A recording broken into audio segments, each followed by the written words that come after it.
Good morning everybody, and welcome to Juma Game Reserve.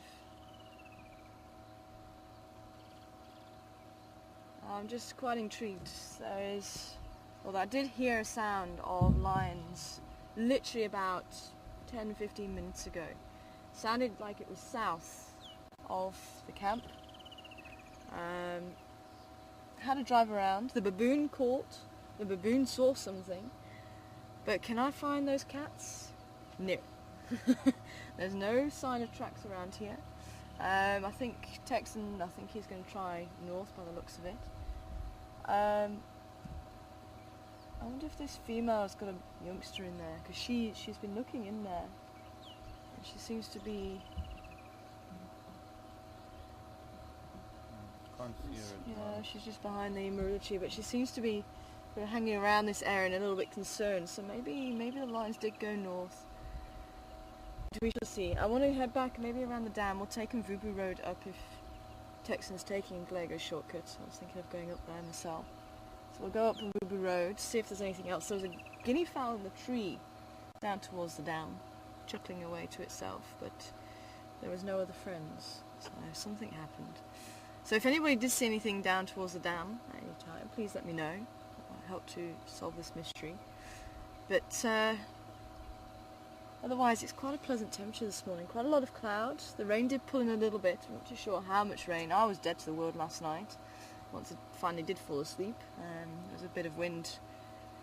But the storm took its time getting here, so I think it arrived sometime after 11.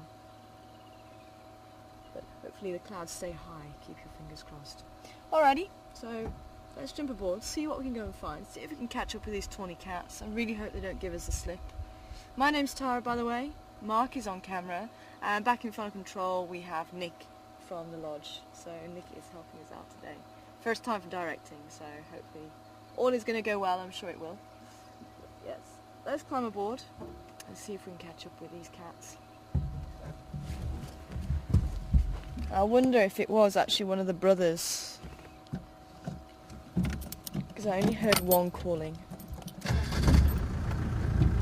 Say he could have gone south. There's nothing to say he didn't head south. Maybe even Zoe's Road. Texan, come in.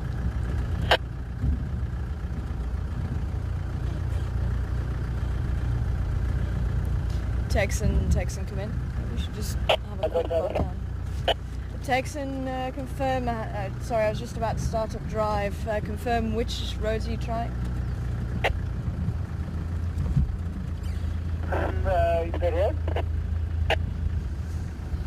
Sorry, come again?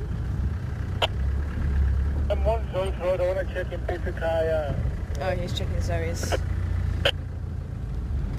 Okay, copy. Yeah, I'm gonna maybe check around the dam, Gallego shortcut, just see if there's any sign of those in Gala. Okay, copy that. Thanks.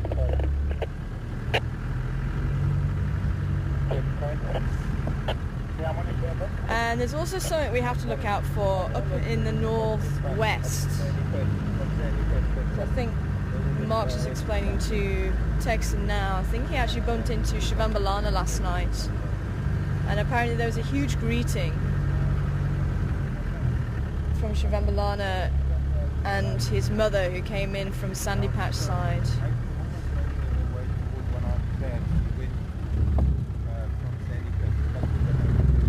So there's no tracks here. I think we are going to take Mvubu Road round. I did try and do a loop down in the south. So Shivambalana actually met Karula. And apparently she got a little bit irritated with him. Shavinzi then joins in and she walks up to her, kind of greets her and then lies down, so Karula comes to groom her. And then they all started heading off into the northwest direction.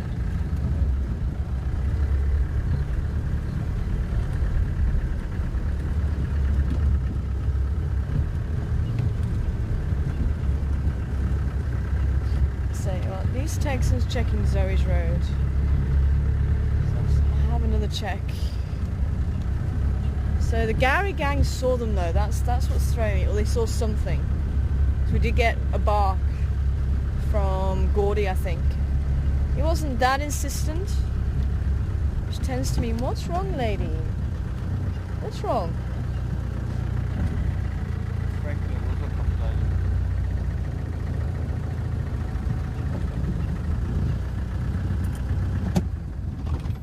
crocodile? Look. Franklin's down that way.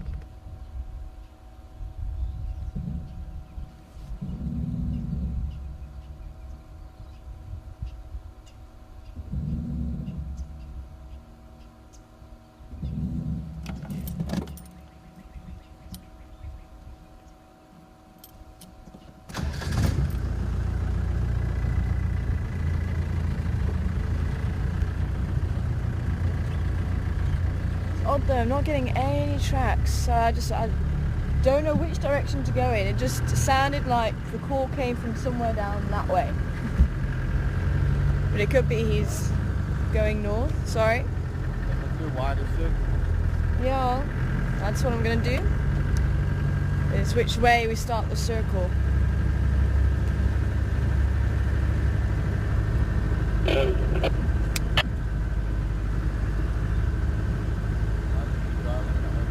Gary gang got up already. Gray and Grant come in.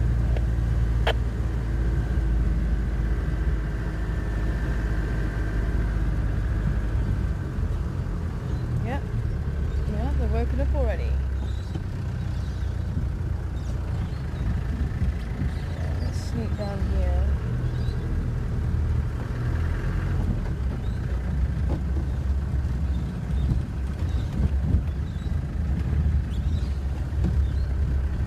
See, now when they sit in the top of the fever tree, they can have a look over towards the dam or to the western side of the open area. I think maybe we need to try that little track on the western side of Quarantine.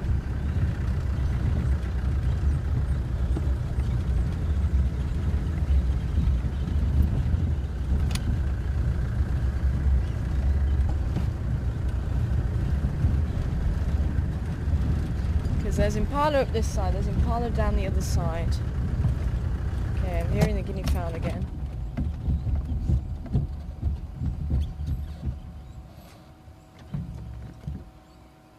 But only one. Water bucker down there.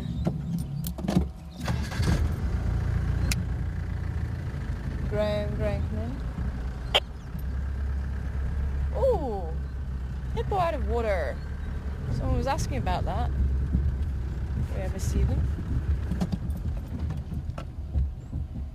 I'm not going to have a chance to actually go down there.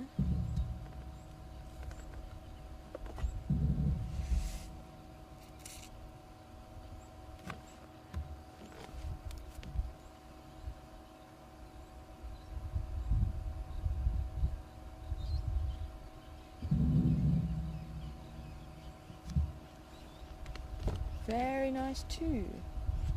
Questions@juma.com if you have any questions while we're driving around on safari this morning.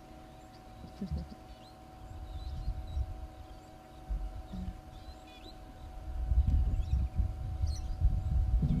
let's see if we can catch up with him.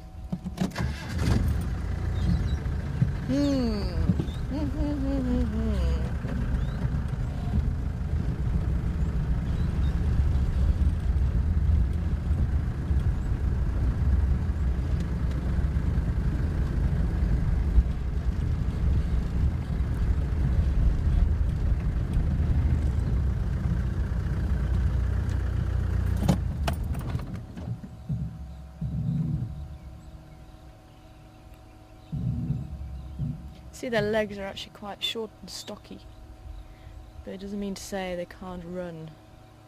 Hippos can easily outrun a human.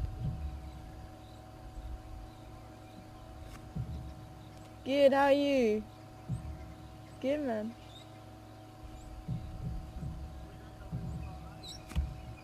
Okay, we're gonna move again.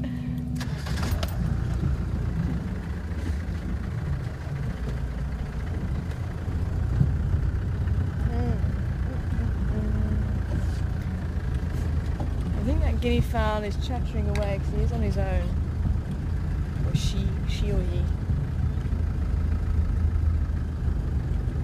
Okay, well, if Graham's going to go that side. Just hold on a minute, Nick. Graham, come in.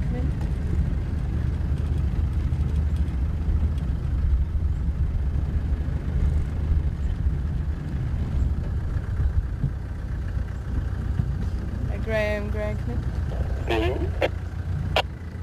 I don't know if you heard, there was Ngala calling somewhere south of the lodge about 10-15 minutes ago, and I think it was Gordy that gave an alarm call. Yeah, I heard the lines. I didn't hear him, but I'm listening to you again. So you confirmed, did you hear them heading south? Yeah, I got the text, but I heard the lines. I didn't hear fluffy. Yeah, it was just the one bark. There wasn't much. They didn't say much. Are you following up on those encounters? I'd love to, but I'm gonna go check on the deadlift first. Okay, copy. Just confirm if you got Ngala encounters on the damn wall there. Yeah, I need fluffy cut. Sorry. Okay, copy. Okay, I'm gonna maybe try just on the western side of quarantine, and then maybe head south. I was gonna try on Google Road, but I think I'm gonna head south. I think maybe see the west in a minute.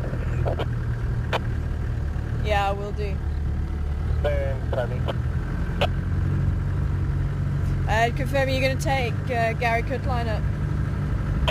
Go for it. If you want to Uber it, go for it. Yeah, I'll swing around that way.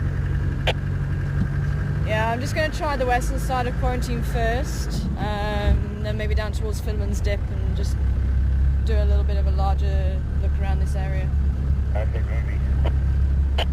Yeah, I'll also be making my way towards the Ingwe at some stage.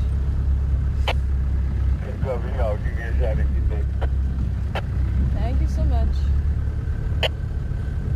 Your Pimpan was that carried them by the water stage, Pamba South. Yeah, copy. Thanks for that, yeah. Okay, well maybe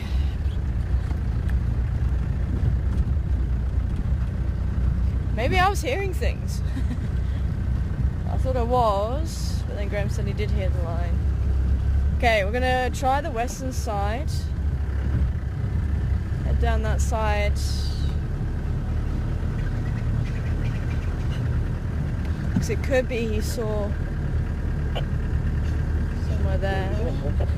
We didn't find him now, but yeah, maybe he's around here. We should have checked around. After some point.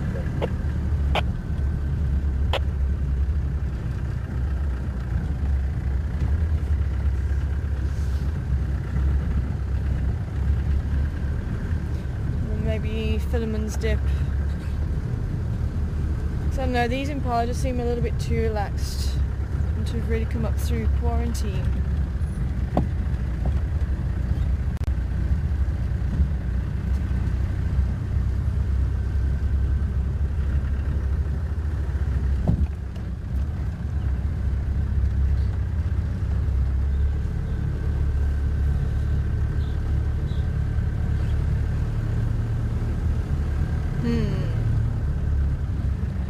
The only thing that I'm thinking, maybe he went north.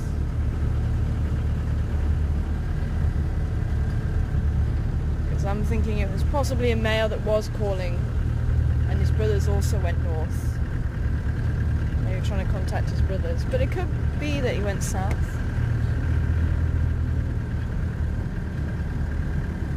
So I'm hoping we might just catch a glimpse of something if he was here. With those Franklin calling over there.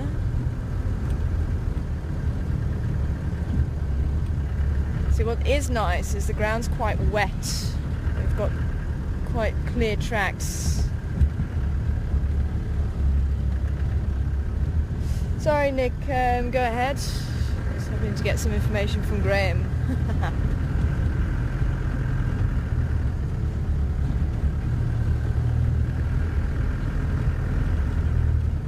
Hi John, good morning to you. Thanks for your email. And John would like to know how fast a hippo can run.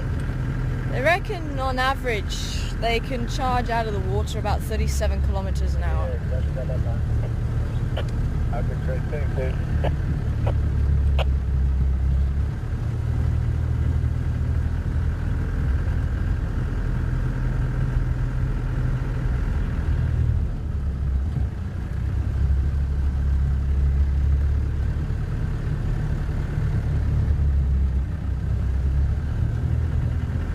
And that's charging out of water.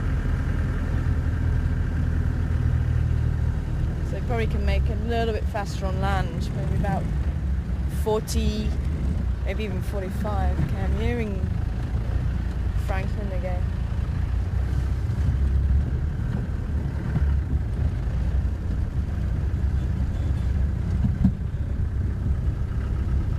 So it might have been a lioness. I didn't really hear too much. I just literally heard one or two calls. Must have been the last, the end of it. I was hoping it was going to call again, and it never did.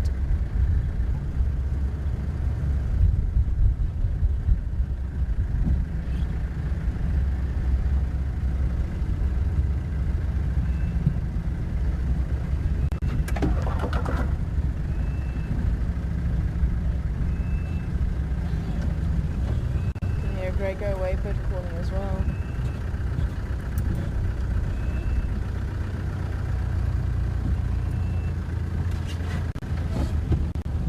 Although the wind is coming this way, so it could have been carrying the call further than what I thought, but it really did sound as close as Quarantine.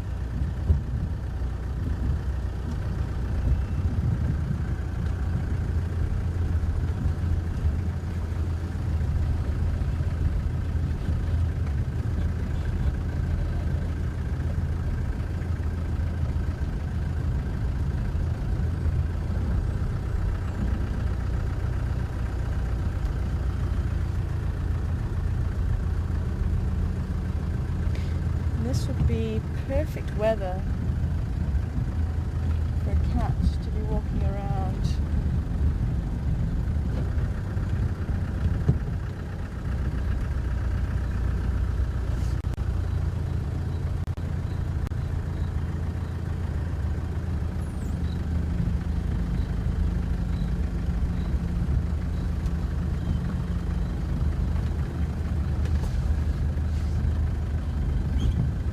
It feels very sticky.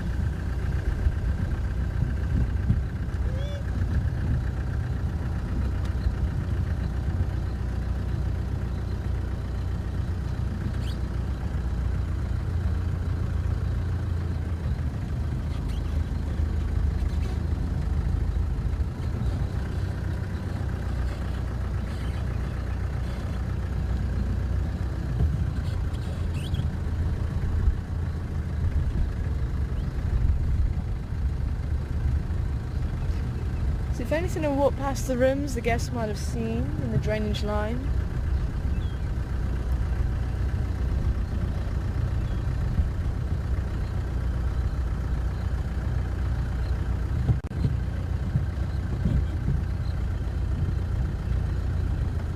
No, this side is deserted.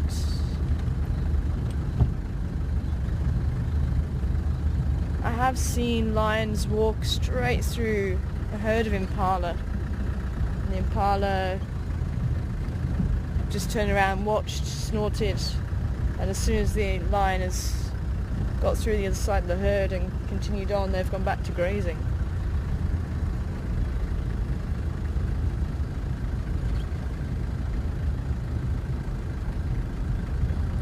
So that herd, both herds actually, didn't seem too concerned.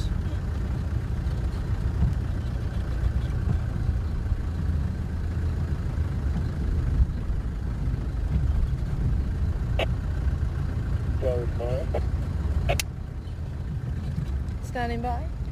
Yeah, you can start the road if you want. Poppy, thank you so much.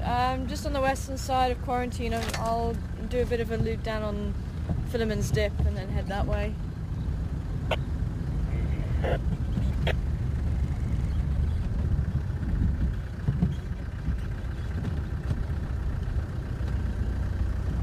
Skin's very sticky.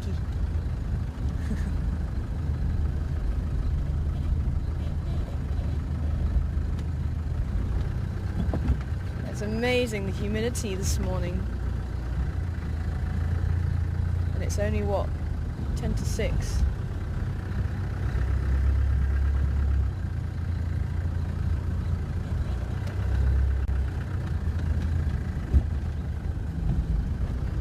Still nothing. No tracks. Something would have registered here if there was a lion walking here.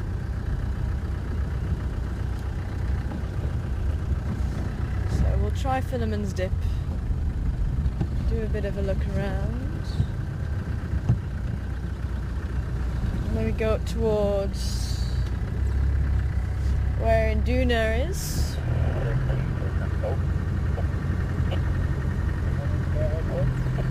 Graham said he's still there.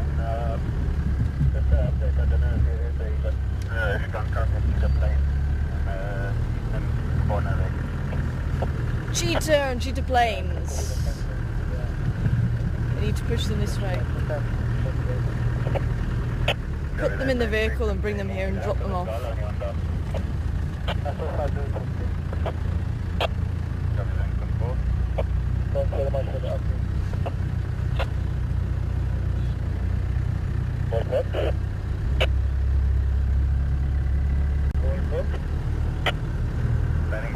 Standing by, guys. Morning, Paul is Andrew here. I would like to call on a lineup of the Sengkang.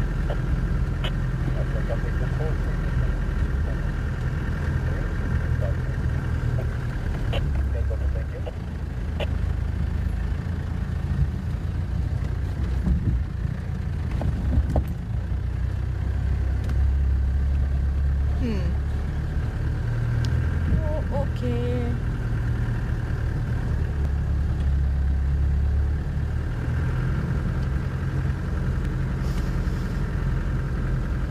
Oh, I was getting so excited. I thought, oh, there's going to be a lion here out in the open area. Hello, babies. Wow. Baby boom. See, these guys don't look that fussed. Is that your baby or is that somebody else's baby? That's your baby. Nope. Females are very particular about who feeds from her. It's her baby and her baby only. That's one of the reasons why the bonding period, it could be a day or two, is very, very important. So she gets to know the scent of the baby, the call of the baby learns mum. And as they get older, mum's going to be wandering further away from them, and they're going to be sitting in a little creche together. I'm just going to try and move again, see if we can get another view of them.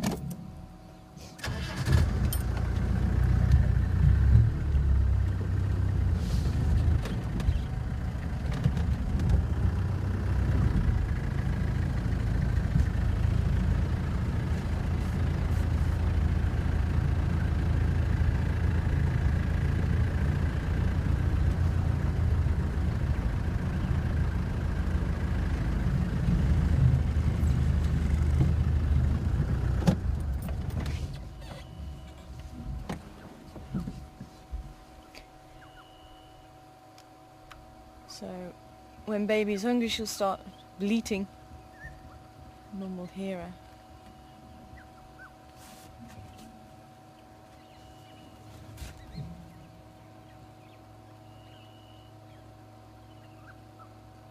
So they can actually fend for themselves after about 4 months, if need be, if anything does happen to mum.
Amazing, after the rains it's teeming with life.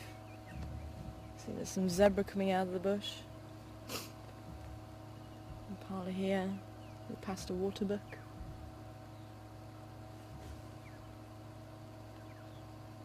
I'd say a very pleasant temperature for everybody.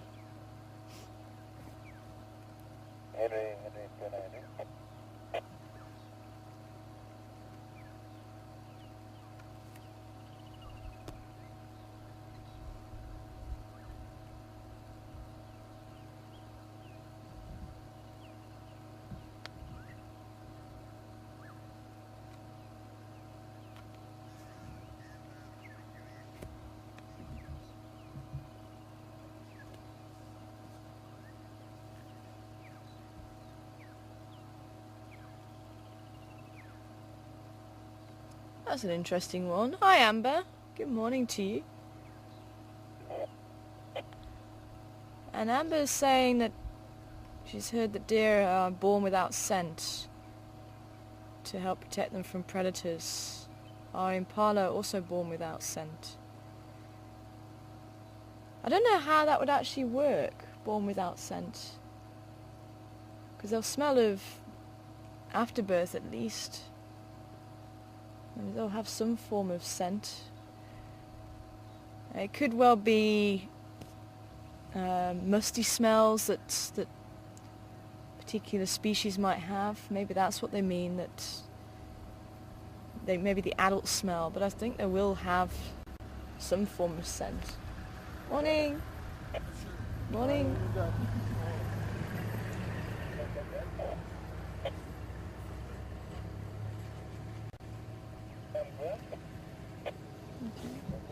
I'm sure he'll let me know if there's any tracks. Ah.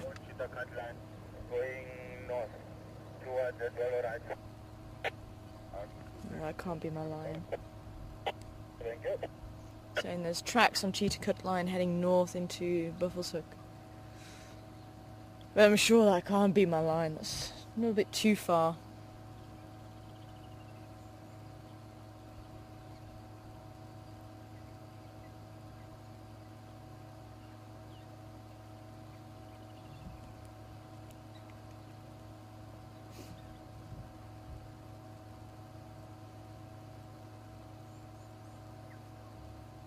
So I'm just thinking, especially on the lines of the waterbuck tend to smell quite musty because of a gland that they have, and that's thought that it's possibly connected to a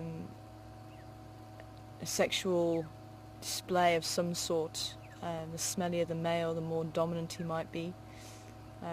Females do smell to a certain degree, but males tend to smell a lot more, and it could be something along those lines that you're talking about, Amber. And certainly I would have thought the calves won't be as strong smelling as the adults.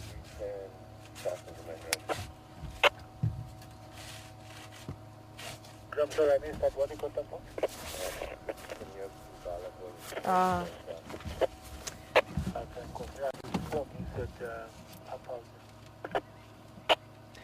Okay, I think that's where my line went then.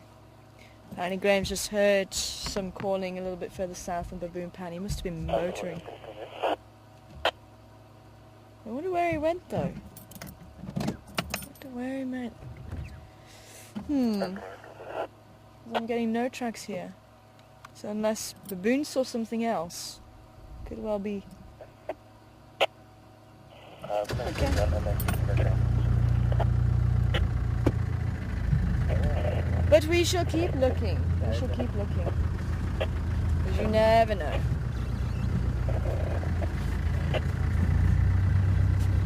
So I'll go down towards Chelapan and go up towards where Nduna was, and then we'll head towards Sandy Patch. Have a look out around there. Hopefully that big cloud won't drop anything on us.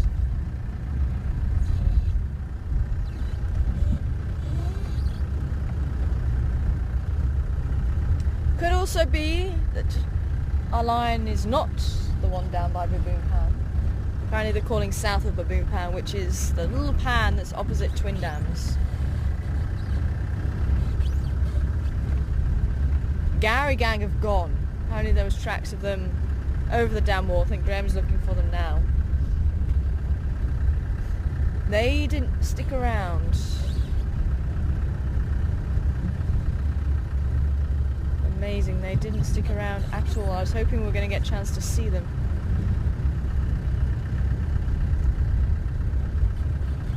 They had an early start.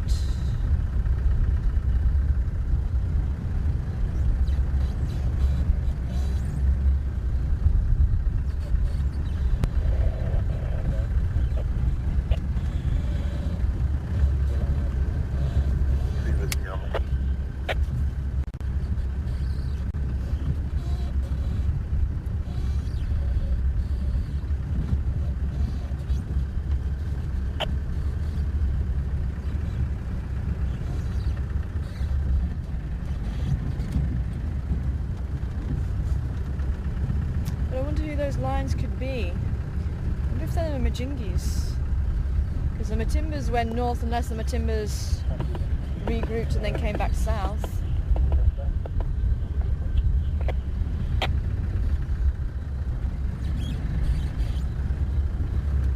Sorry, can you repeat that? Yeah, the mission with some of them at the top house and home on the Wilberton somebody to the good copy, thanks.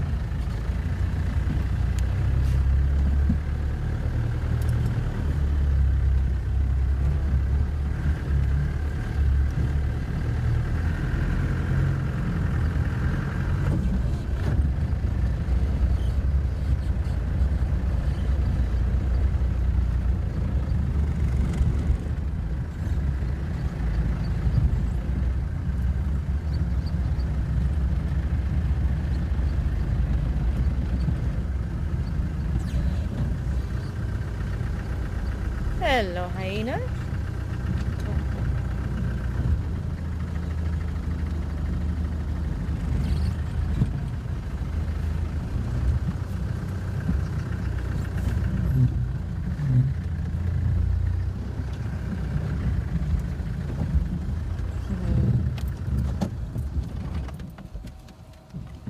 Looks like everybody's out on a field trip today. That looks like possibly the mother of the eldest two.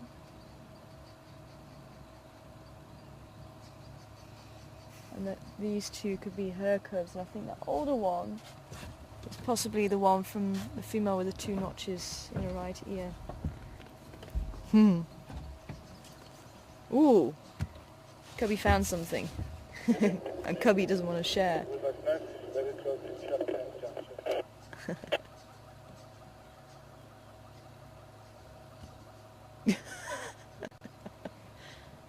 You're going to us for protection. It's not going to happen.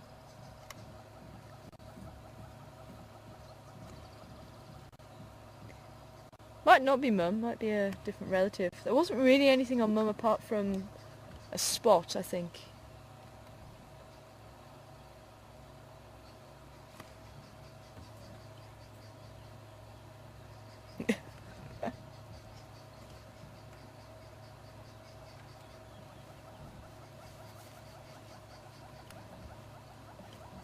Can you see them through there? No.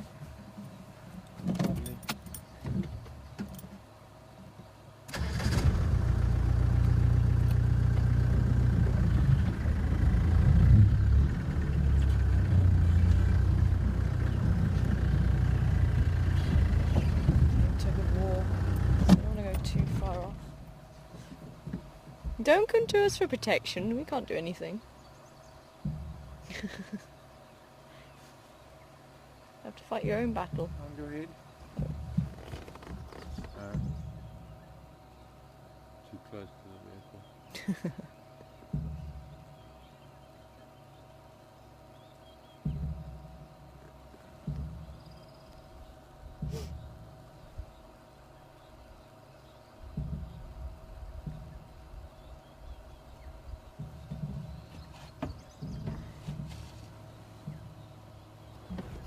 And good morning again, John. Welcome on board. Hello. I think it's the same John as just before. Ah, it is. Oh, okay. Okay, thank you. And this time, John wanting to know if a baby can survive if mother dies. What was the... Was that just any age or... Oh, after the bonding period. After the bonding period. So after the bonding period, if baby's left alone, if baby loses mum, will it survive? And it really does depend on the species. Every species is different, John. But really, a baby is not likely to survive. Impala don't tend to take on other impalas young. Impala may occasionally take on an orphan if she's also lost. If there's a female that's lost her lamb, she may take on an orphan. But unfortunately, if baby does lose mum, chances of survival are very, very slim. Something like an elephant might adopt if mum does die. Elephants have been known to adopt, so baby elephants might have a chance of survival. And that's where the difference comes in. But if there are species, I'm just going to move back a little bit because they're disappearing off down to the drainage line.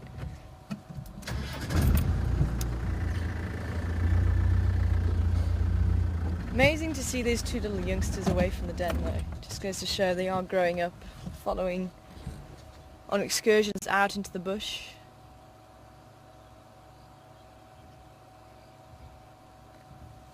And they're just going to get more and more confident as time goes on. But they certainly do recognise us.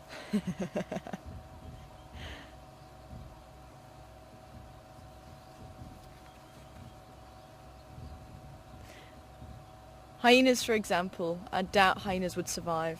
Hyenas, aren't known to allosuckle, but maybe a lion pride, for example, the cubs might survive because they do allosuckle. The females exchange their cubs. The cubs can drink from one female or another.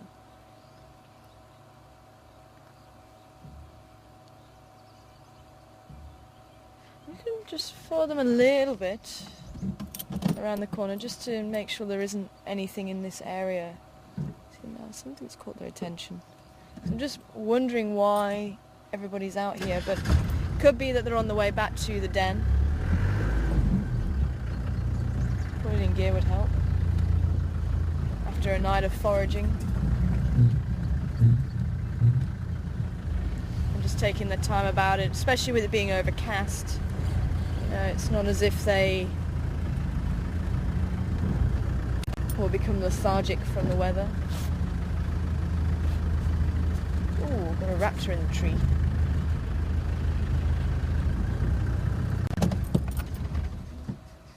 So no tracks here of lions.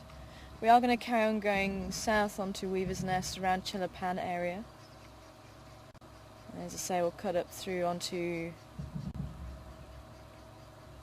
Central Road, head up to where Induna was, see if he's visible from the road. Yeah, I think they're just heading back to the den, where Teddy will no doubt be. Teddy's too young to go on foraging excursions yet. Teddy's going to get very lonely. And I have a feeling Teddy's probably going to be even more boisterous when it has someone to play with. I would say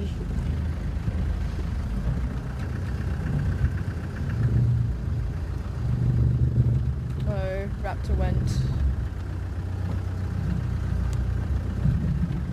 Okay.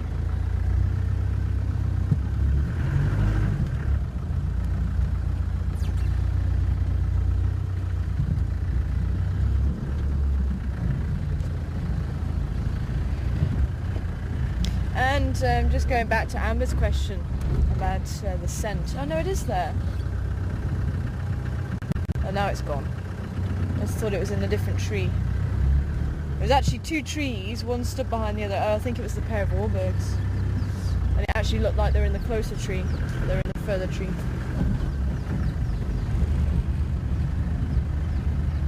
Because that is part of the imprinting and bonding process, is learning the scent of the young. Scent for animals does play quite an important role.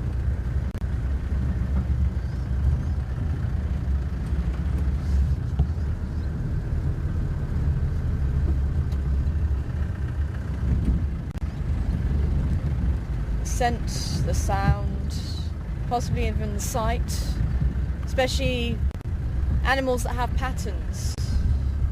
I wonder if they do recognise the face. But certainly scent will play quite an important role. I think pretty much every animal has a better sense of smell than we do. In fact, I think probably most living beings that have this sense of smell has probably got a better sense of smell than me. That is for sure. Got an appalling sense of smell.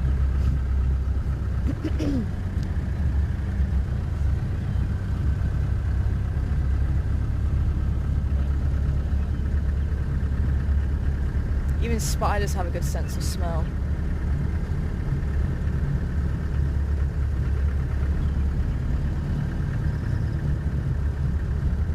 Might not have a nose like we have. They have receptors nonetheless that are able to detect the chemicals in the air, which is essentially what a scent is. It's a chemical.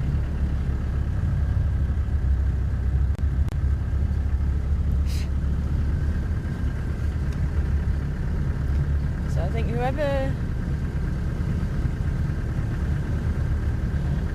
whoever was talking about a deer born with no scent, I think probably misquoted. Probably just not as strong a scent as the adults, because that would make sense. I did hear a squirrel.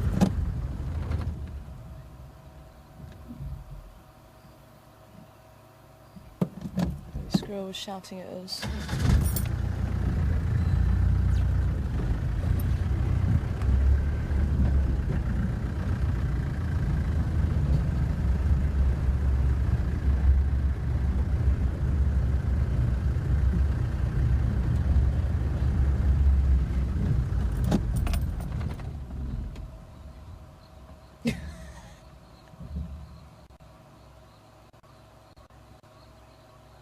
Maybe my ears are broken this morning. Maybe there's no sounds, they're just all in my head. Wouldn't surprise me.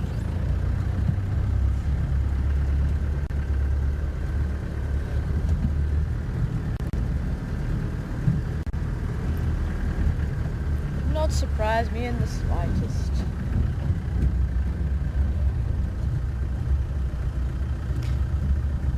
And I heard a bird that I really hope will call again somewhere. Oh, more hyena.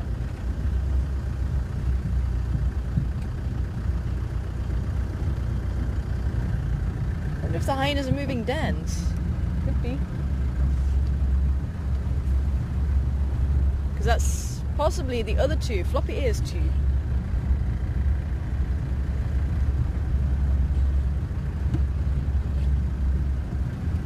We're now on Chelapan Road, heading towards Chelapan itself.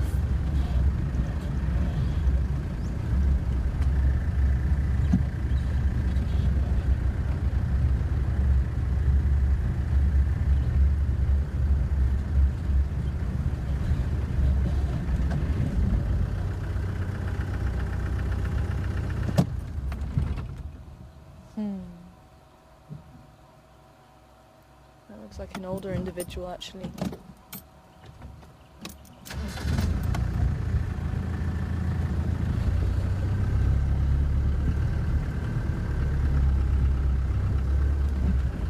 We got the scent of something.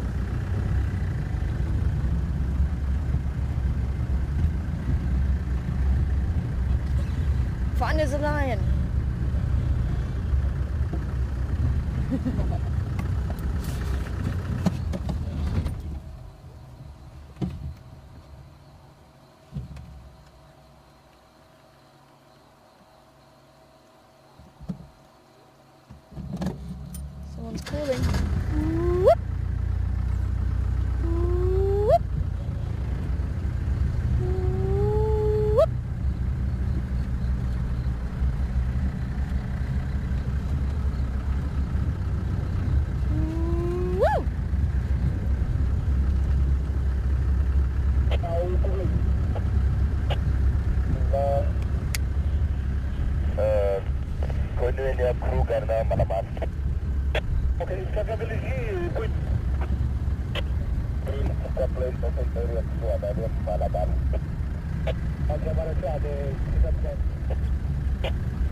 Yeah, they're moving quickly.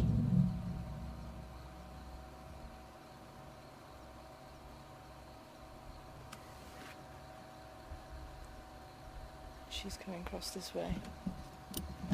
Maybe whoever was calling was somewhere down this side. She's certainly following her nose. She's a little tracker dog.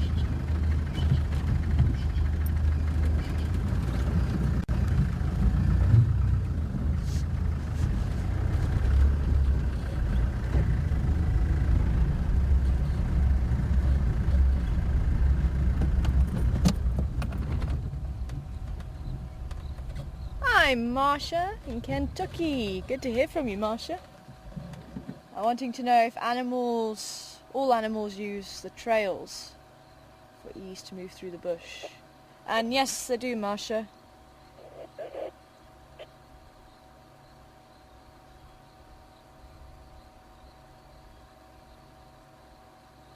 And they'll even use the roads for ease. These are just large trails. And they've got quite a clear view of what's going on. We're going to follow them again. Just want to see where their nose is taking us.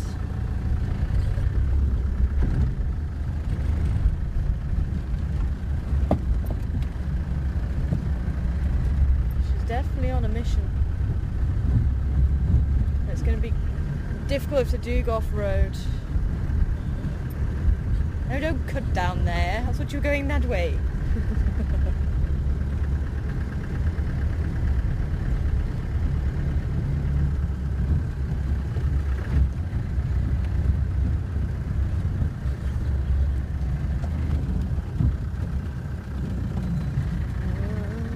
To go into the drainage line.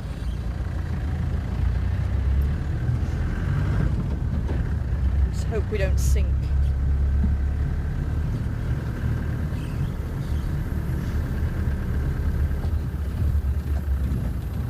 But yeah, the trails are natural pathways that animals would have made anyway, and they choose the path of least amount of resistance. So they will actually choose, and they'll meander in and out of trees and things like that. It'll be a fairly direct route, or as direct as it can be.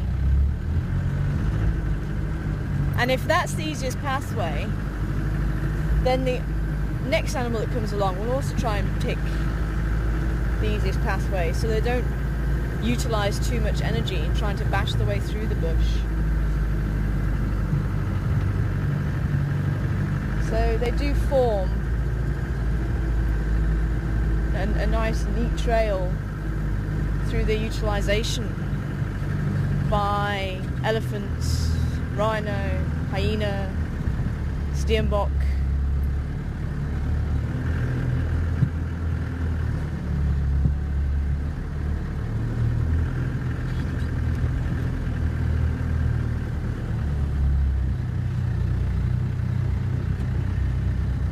Like she was going to pop out somewhere around here. This gets very thick in here, and the rate they're going, we're just going to have to try and keep going to where it looks like they're going to. But it could be that it was just something inside here.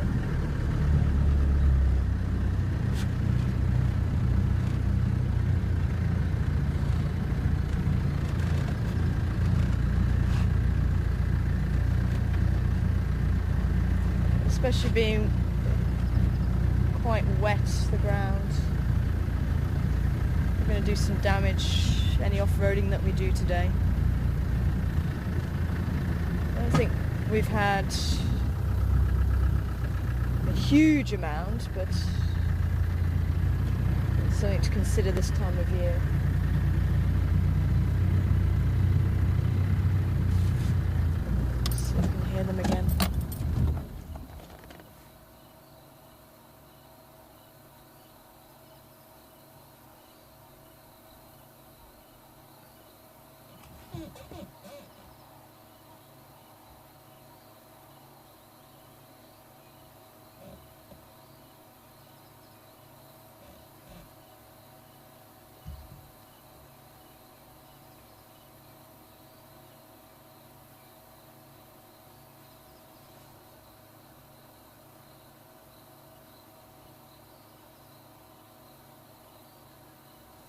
Ooh, that'd be a nice one to have. Oh, there he is. Can we get a long distance shot of the bird in the tree? Right at the back. Which It'll be tree? very...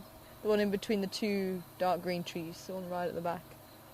He's sitting at the top. I don't know if we're actually going to get a view of him, but I heard him.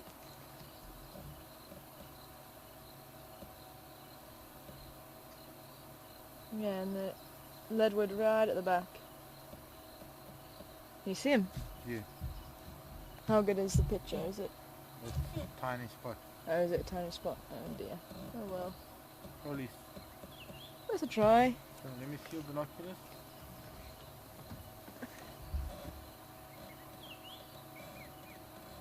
Okay, it's just flown away. But you get a little bit closer with your binoculars.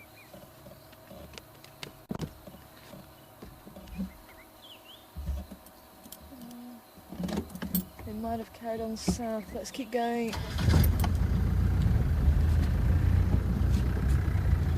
It was a green pigeon, but I don't think you would have heard the call. You couldn't really see it too well.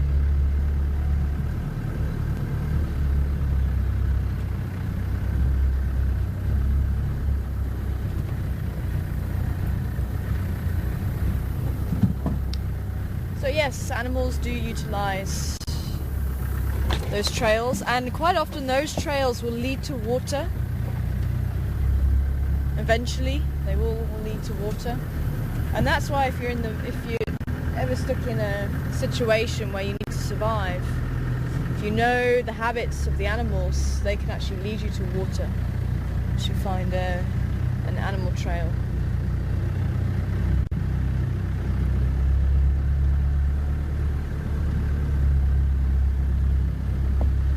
That's why quite often you'll find animals walking on the road, because it's least amount of resistance, don't need to waste energy.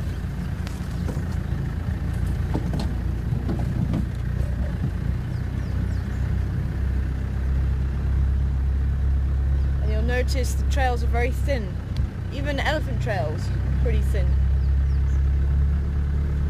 And they generally walk one behind the other, instead of out as a big herd.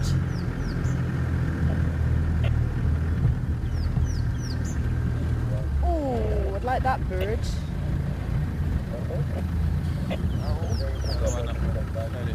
Oh, can you see it from here? Or is it also flown? Yeah, I know myself and Andrew, and Where's this one? Gone. It's in this... I've got the rattling Sister Cola calling.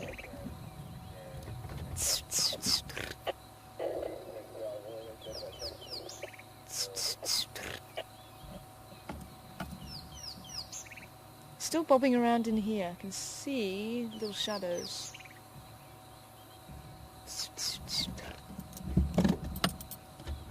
Wish we can't see the Sister Cola. I'm just going to try and pull forward a little bit. Where's my hyenas gone? It's just rude.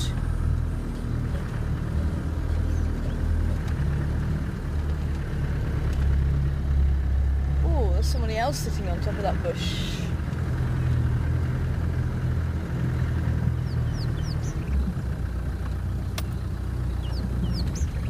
Birds are not wanting to cooperate this morning.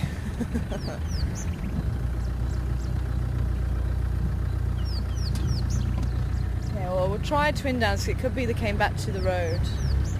I really did think they were going to come down into the drainage line. Looked like it was just a hop, skip and a jump this way.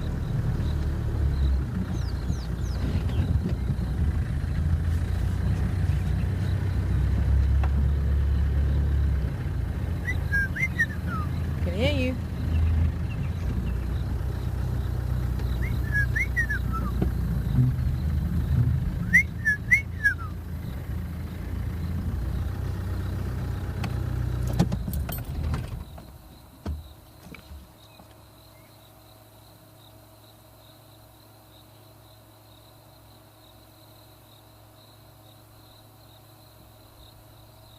Yeah, he is sitting up there, but I don't know if you're going to be able to get him.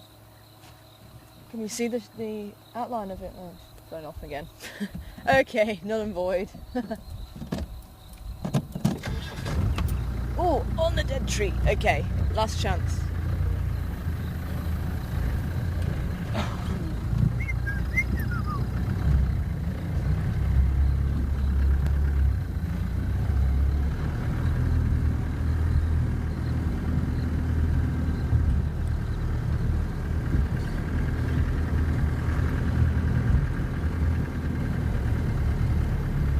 See them there.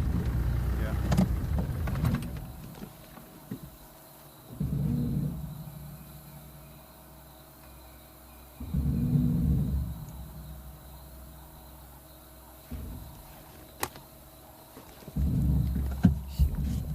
Don't know if they have a different name now.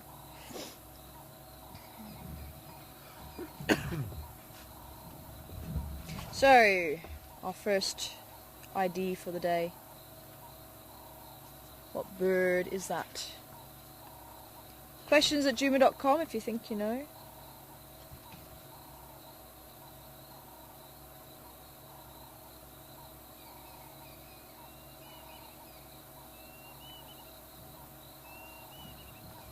Dirix Cuckoo also calling. Dirix. Okay, we are going to be making our way up towards where we left in Duna.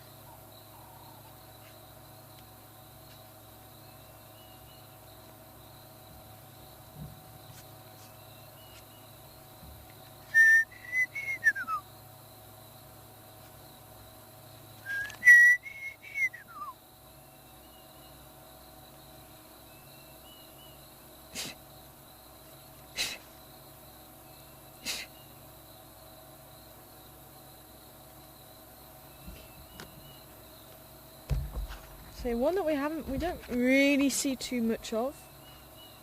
As you can see, it's quite a difficult one to catch on camera.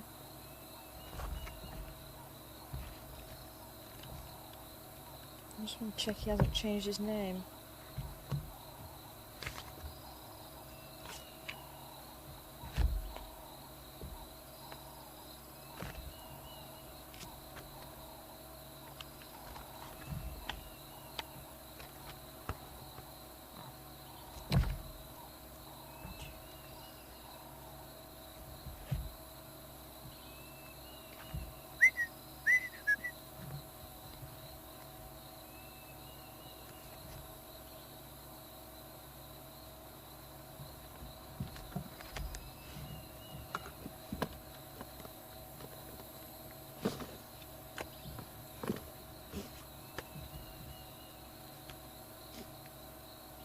Okay, not a swallow and not a cuckoo.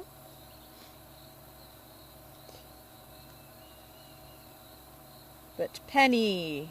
Penny is spot on. Thanks, Penny. A dark-eyed bauble. See, I know it as a dark-capped bauble. Yeah, black-eyed bauble is now known as a dark-capped bauble. So I just wanted to double-check on that one. Or yellow vented. Ooh.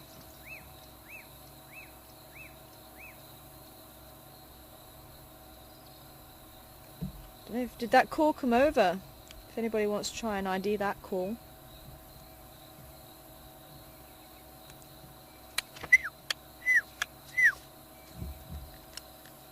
It did come over.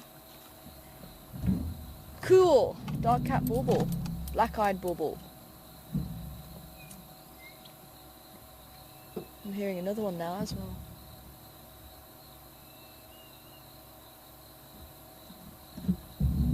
Tiny little one.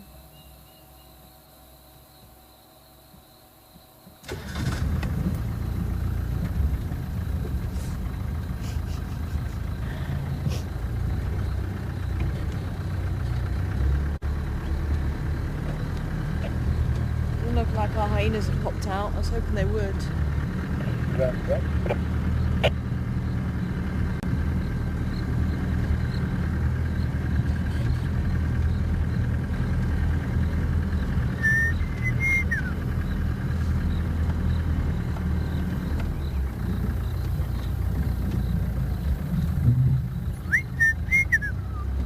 quite miss that call. We don't really hear it too much around camp. Black-eyed bulbul. Used to hear it a lot on my old reserve. In fact, they drowned out everything else.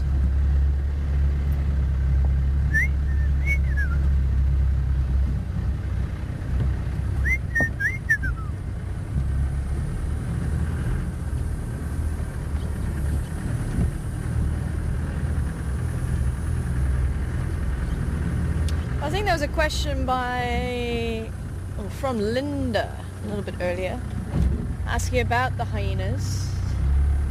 Morning, Linda. Welcome on board.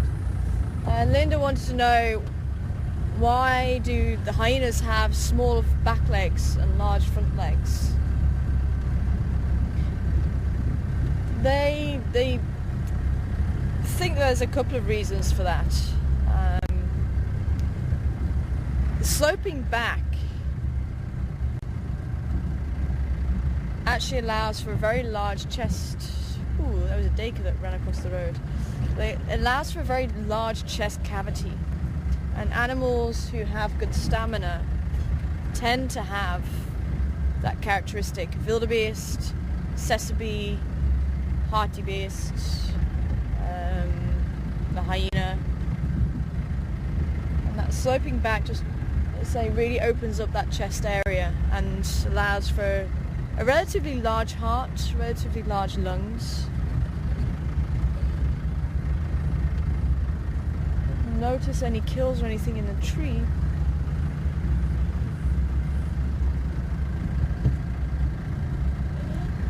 But I do want to head up towards where Induna was and have a scratch around Sandy Patch.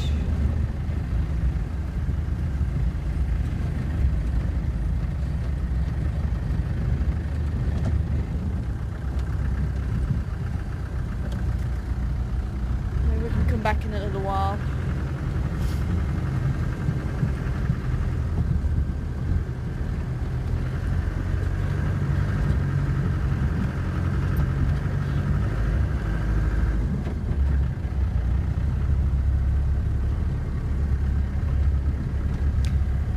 But also it allows them to have incredibly strong muscles. They do have one of the most powerful bites of the animal kingdom, but also they're incredibly strong in that they can lift carcasses and carry them away.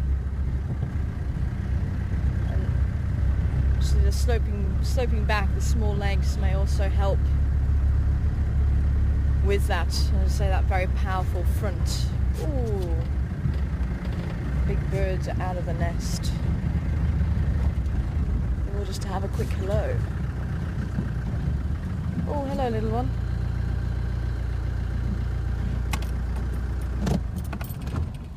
Female bushbuck ran off into the bush. In fact, I don't think I actually have this on my list. So if anybody wants to send the ID through of this little one.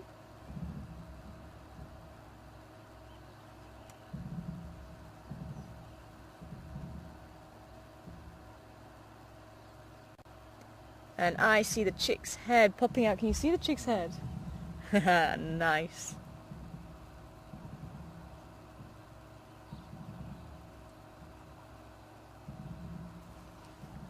Very, very nice.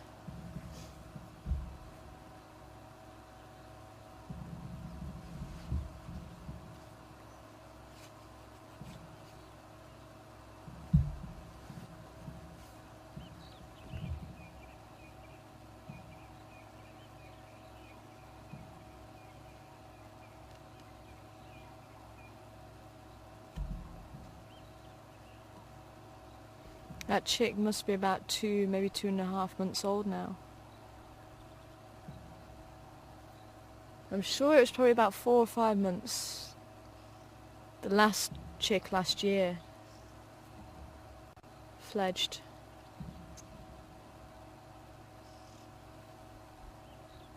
And one of the reasons why you get the chicks over the winter time is because that's when there's going to be a lot more food availability for this particular bird.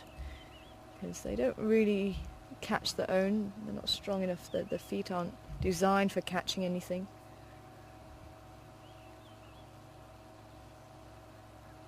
They make use of what others leave behind. Nice to check in with them though. But let's head up to the cut line, just in case Induna decides to move.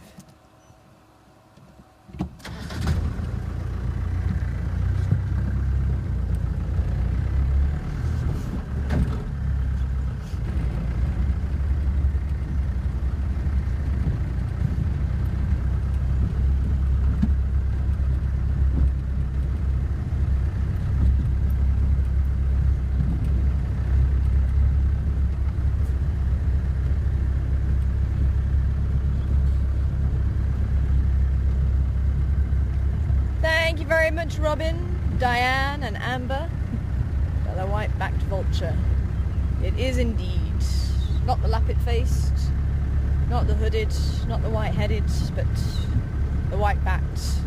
And I was hoping that it was going to open its wings so you could actually see that white on the back, because once the wings are folded, you can't see it.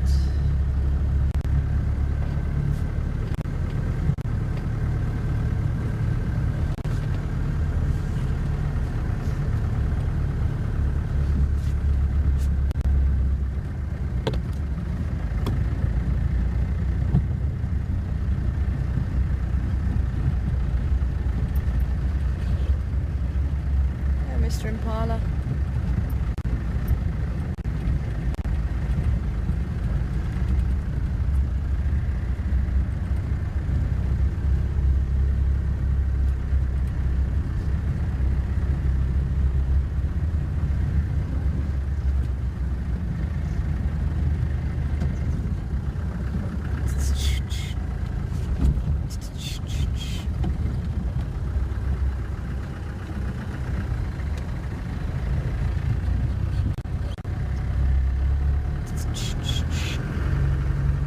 Pretty cool.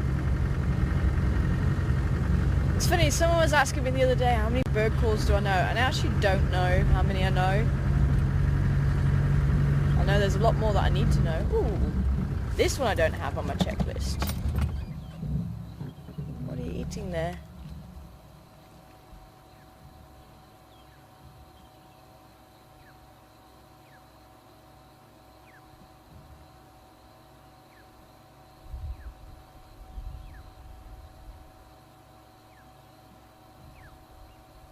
Some form of nut. It looks like it's a little miniature bowling ball. But there is actually a hole in it.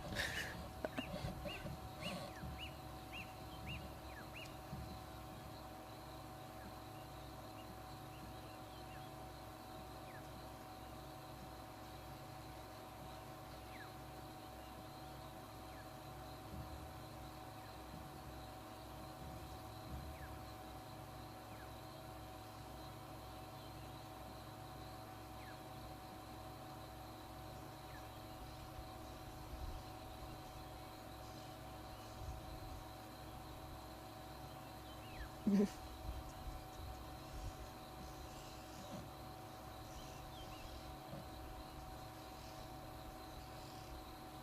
actually quite dangerous to sit out in the open like this. There is a raptor around. But as you can see, they are pretty fast. But it does mean they have to keep a very sharp lookout. But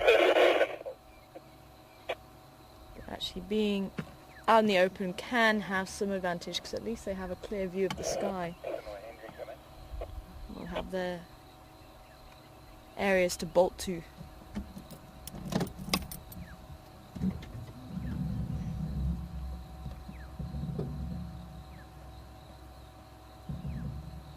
Jack and Sally, close. She got the right type of animal. But Cam is correct with the tree squirrel. I can tick that one off as well. We're good to go.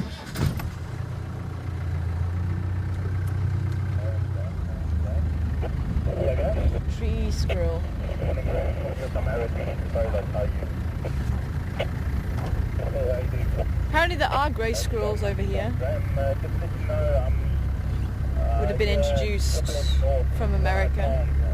Just east of Waipan now, following Shavinzi. Ah, In a okay. direction, if you are interested. Awesome.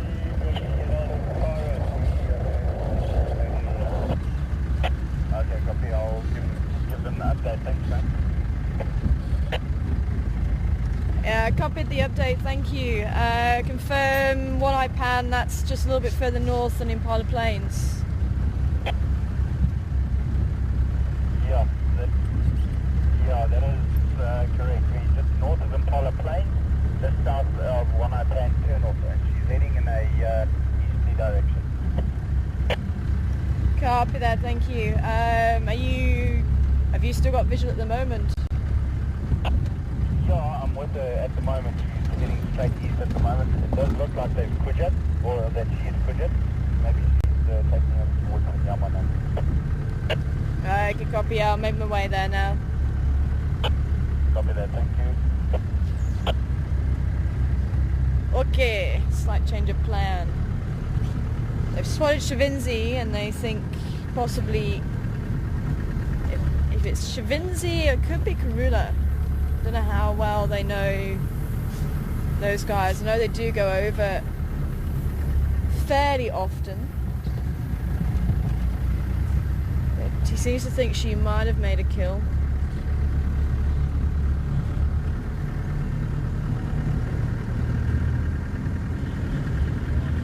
Because if the...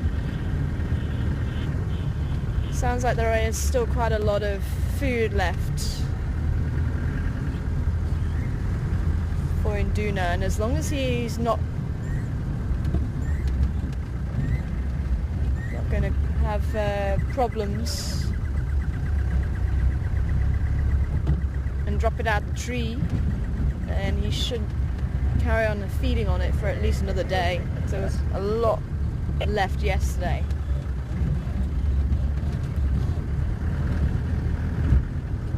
See if we can actually respond to Shavinzi. She's heading east towards Impala Plains. We are a little bit of a way out. Still no sign of these lion tracks. But we'll see if we can head that way. I think we're the closest at the moment. Everyone else is down on Cheetah Plains, I think. So it'd be nice to catch up with that. And Karula and the family, as I'm sure everybody else would be happy to catch up with them. Hello, Waterbuck. Bye, Waterbuck.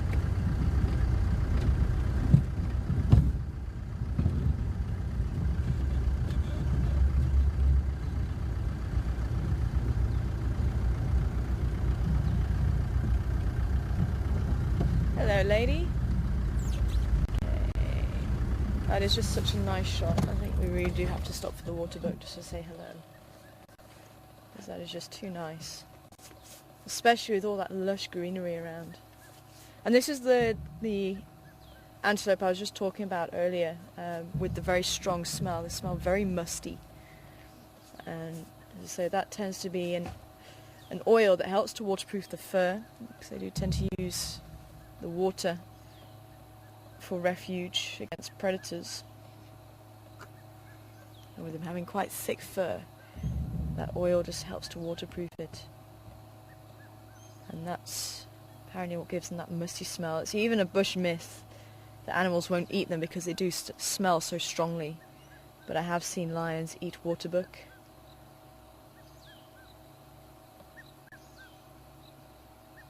So it is a bit of a myth.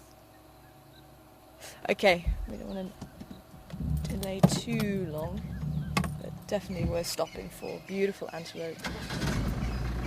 That beautiful long hair on her neck.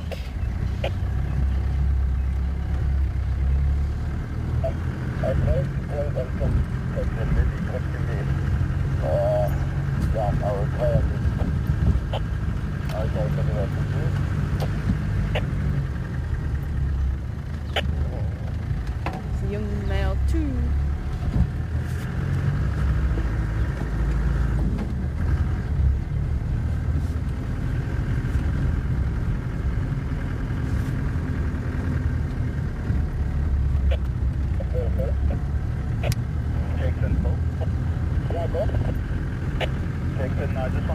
confirm I found Shivan.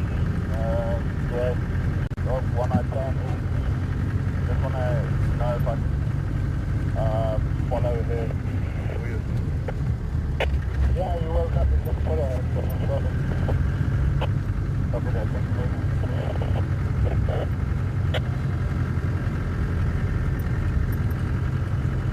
Alright. Standing by. Morning, Tara. We can't see floor off from your driveway right now.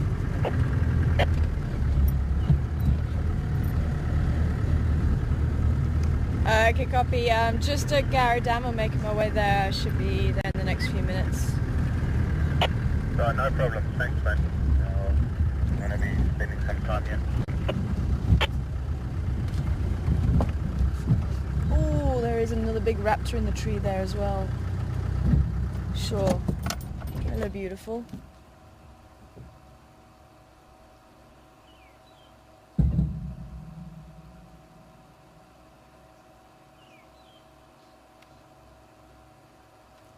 That. Oops. Tara. Standing by. Morning, Tara. You got some Yamada on that side? Gary Dam, no, but there has been Ingwe found over towards Impala Plains. Confirm. Gary Dam, you got some Yingwe. Negative. No Ingwe at Gary Dam, at Impala Plains. Can I get a standby there? I don't have the lock. Phil from Arathusa's got the lock. Okay, thank you. So, another ID there. Elvis, standby phone. Yeah, Elvis. Quite a mottled chest. Vehicle availability. It's quite a small, quite a small sized raptor. I'm hoping we got quite a nice view of it. Cool. Not too bad. Close as I can get. Cool. Okay. I'm gonna move onto the wall, I think. Because I'm sat in quite an awkward position here. As long as we've had a nice view of it. Questions@juma.com. I was hoping that we'd get a better view from this side. Oh. That's going to be too awkward for you, is it? Is that okay?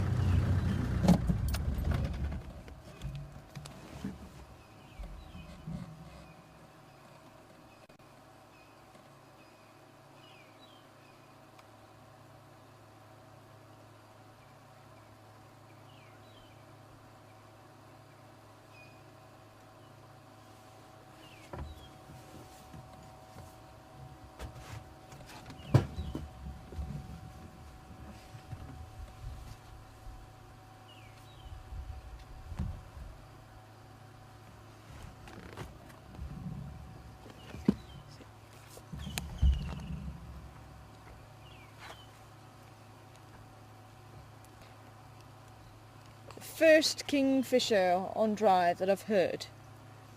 Chirp, chirr! Woodland from this season anyway. Chirp, chirr!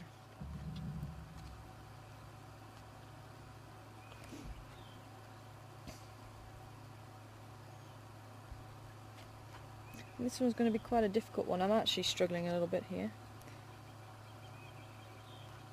I have in mind what I think it is.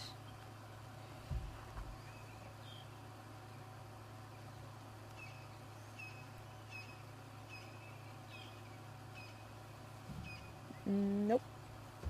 Not a brown snake eel. Not a bateleur. And not a brown snake eagle, that is for sure.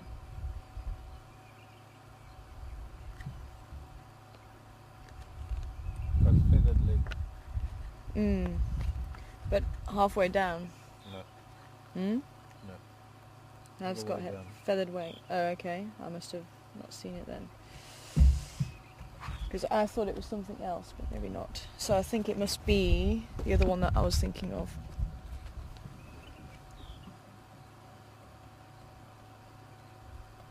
Oh yeah, I do see the feathered legs now. It actually looked from that side, it didn't look like it had any feathers.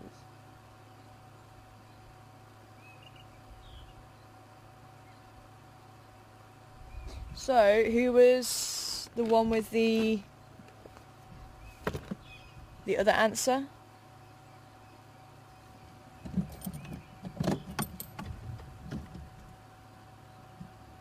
So RC and Amber coming back with the Wahlberg's Eagle, which I think it is then. Would you agree with that? Yeah. Because I was getting excited. I thought it might have been but actually now it is looking bigger than what I thought from that side. It's funny because that's one of the reasons why I wanted to get another angle at it actually. Because it looks smaller to me on that side than it does here. And as I say, I didn't see any feathers on the legs. And I thought, ooh, okay, well maybe it's a kite. The black kite. That one seems a lot more mottled on his chest than the other Wahlbergs that I've seen. Cool.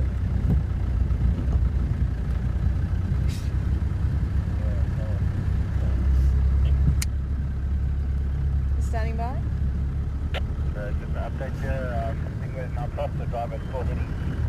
I left the Guarani Santa on the ZW of where she crossed, where I was heading. Okay, copy, thank you. I'm probably going to come in from Impala Plains side. Hopefully I'll try and catch you from there. Okay, copy that.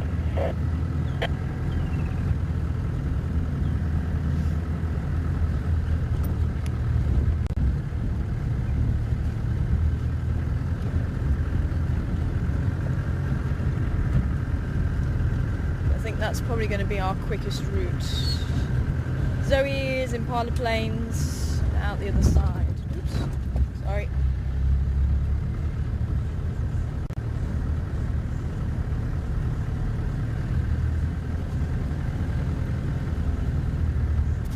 So I know how much people are going to want to see these guys. Nyala ram. As I was displaying to the Impala rams. Sorry, little one.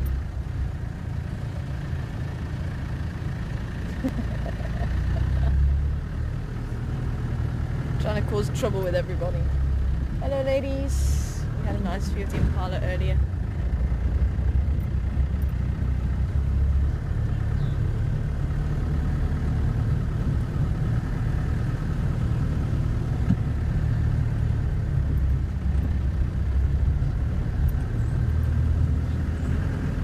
Sorry, who was asking about the difference between the vulture and the buzzards?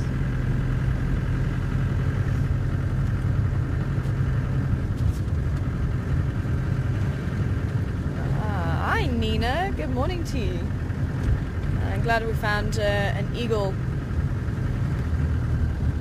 to kind of coincide with your question. I think it came in just before we saw the Wahlberg's Eagle.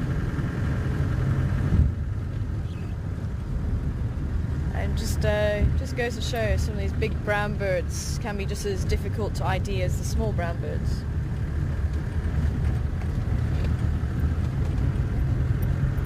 But Nina wanted to know what's the difference between the vultures and the buzzards. There's a huge size difference.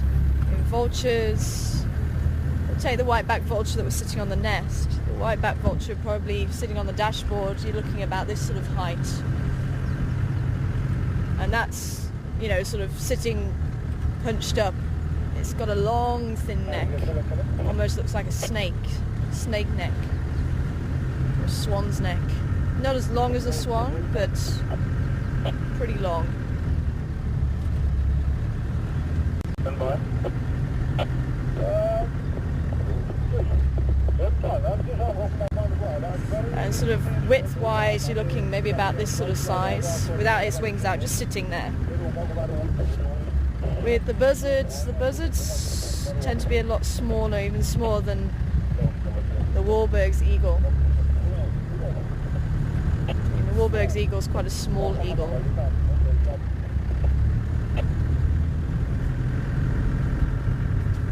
Buzzards, you're probably looking about this sort of height off the dashboard, sitting, maybe a little bit bigger, something like that, but probably about half the size of the vulture, if not three times smaller than the vulture. And width-wise, sitting with the wings closed, probably about this sort of width, so much smaller. And they are a true raptor. They do hunt their own food, rodents, lizards, things like that, whereas the vultures eat carrion, so they are the caretakers of the bush, just like the hyenas. Hyenas are able to digest bone, and they will take, ooh,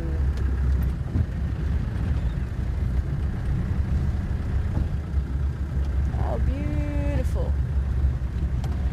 Sorry, just look so pretty with the tail streamers of the magpie shrike flying over, and it looked like they were going to carry on. Too difficult to catch on camera.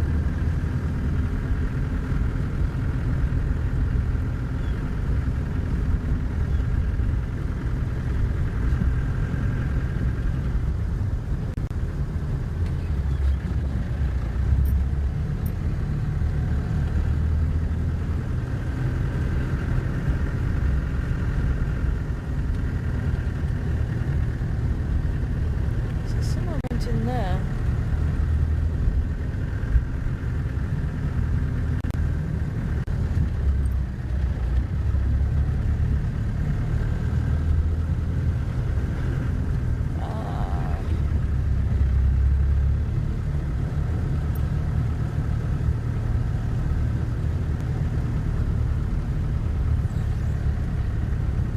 Hello, buffalo.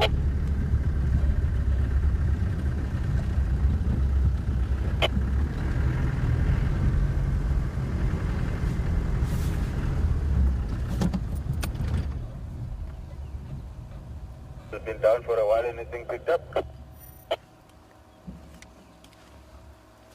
I've just come across a few Duggar boys here on Zoe's Road.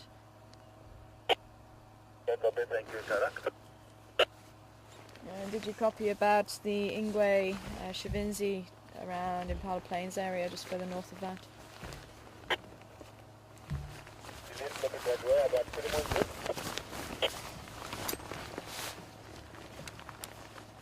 months. Closer to Impala Plains. I'm making my way there. Phil from Marathusa's got the lock at the moment. Yes, okay, thank you. Just to come from the Bongala on Chita Catline while I was going for Shaka Place. So I was going north. So I just want to go back to the north, check around.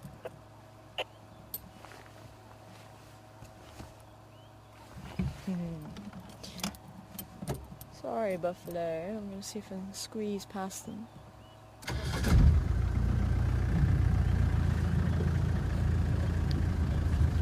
I bet they are enjoying all this lush green grass. I wonder what it is actually like being a buffalo or a grazer.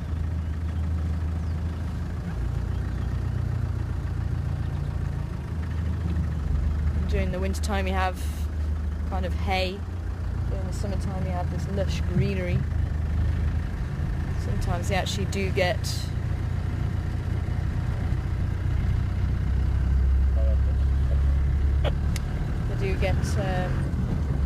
the runs when the rains first come, because they just have all this extra nutrients, and they kind of indulge in all the lush vegetation. Standing by.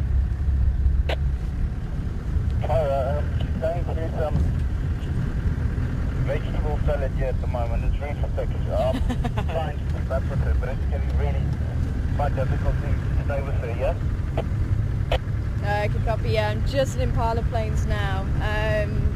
Do you think you're coming up to Impala Plains Road, or is it worth me coming in onto your consoles from Triple M? You can come up on my console from Gary, from your driveway. You don't need to go to Triple M site to come in. I've already crossed your driveway. I left the Gary branch on the road of where I went in. Confirming you're closer to the gate. You're actually on Voyatella Access Road.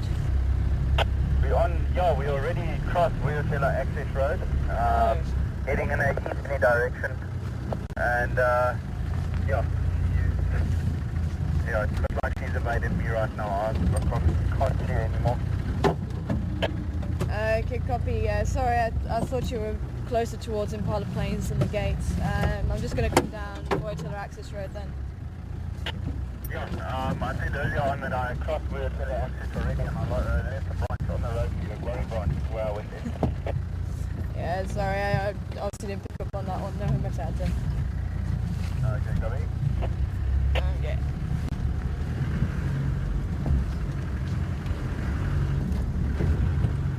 Okay, well, we'll go back up towards Voyatella Access. Apparently they've crossed. I'm just trying to understand where is meaning.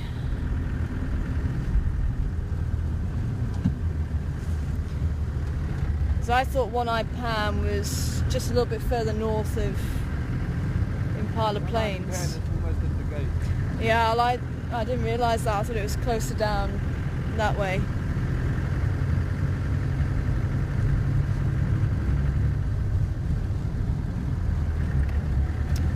Okay.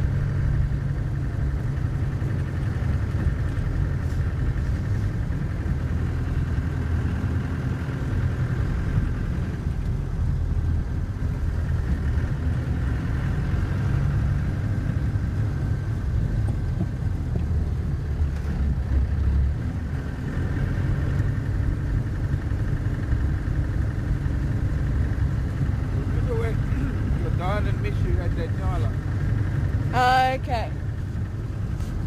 Sure, I didn't realise it was there, because when I said to him, is it close to Impala Plains, he said yes. Well, you're talking about full here. Yeah. Oh well, nice to know where it is. Okay, so just trying to get into my head. So they've crossed the Voyatella Access already. So she must be heading up towards... Because that's what I couldn't understand. Because after you saying they went northwest and it sounded like they had a kill. I've lost this, my buddy. Headed into some Makulu Senior. I can't keep up with her in here. I've lost her. Sorry. Yeah, no matata. I'm still going to be making my way that side. Just see if we can have a scratch around. Okay, copy that. Sorry about that, Clara, but I just can't get through everything here. It's just too deep, too thick. Yeah, no matata. I thought One-Eyed Pam was closer to Impala Plains than it was up towards the gates. But I know now. Okay, copy, no problem.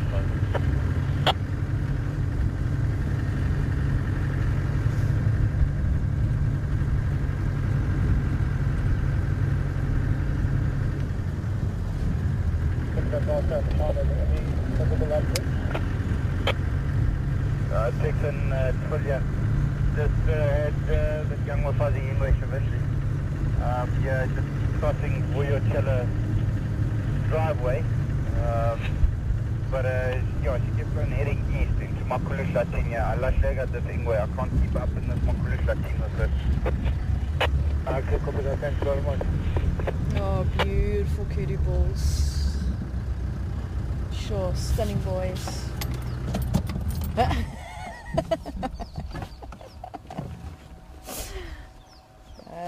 Phil's been trying to keep up with her. Sounds like he's hit some really thick vegetation, so he said he's struggling to keep up with her now. Lost visual, but we'll go up there anyway and have a good look around.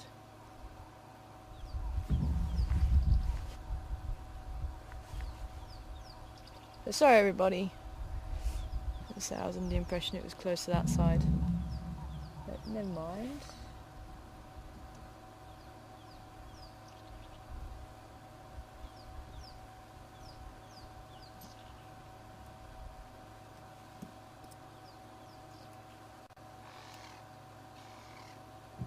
You got a good visual there still. Not really. Hang on.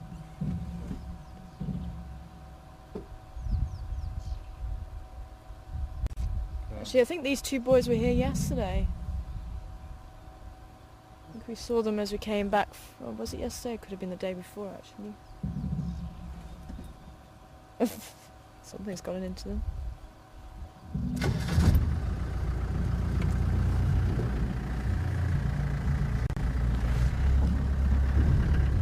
It may just be antelope, but they are impressive.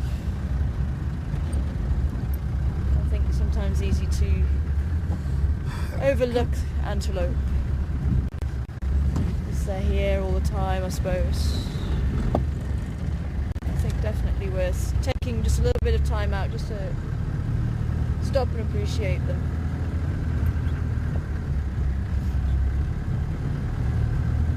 Especially with those beautiful spiral horns. Definitely my favourite antelope.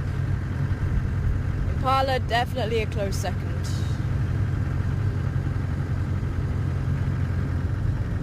Definitely a close second.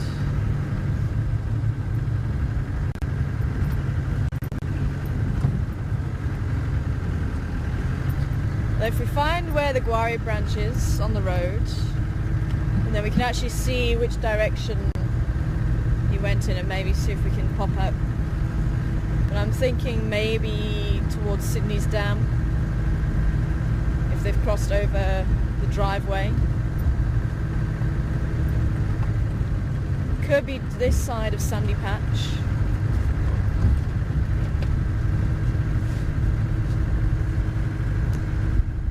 Did we get any more IDs, Nick, on the bird that was calling earlier?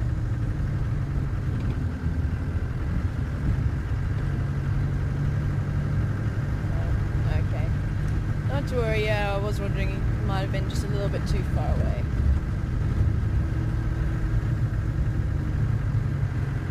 No matata.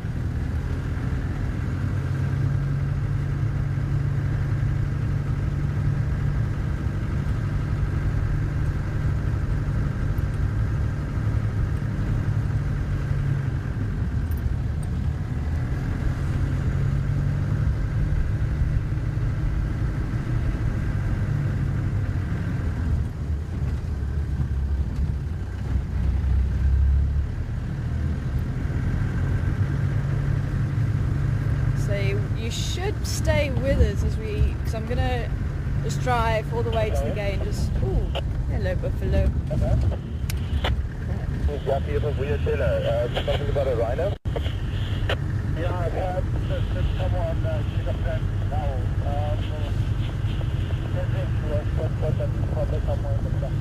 So I'll find out where this branch is and then hopefully do some detective work from there. Sounds like the lions had a bit of a party though as well. Apparently there was some tracks heading north on Cheetah Line. Lions were heard calling down the south by Baboon Pan. Or further south from Baboon Pan. I say I'm amazed that there's no tracks of those cats whatsoever. That have been in here. Okay. Could we try where Karula, where all three of them went last night? Not far. Where all three of them? Okay. Where is Go that? down Impala Road. Impala Road? Go down there. How far down? 100, not even 100. So I'm just saying if Shavinzi's headed back that way. Wandering around probably because one of the others was killed.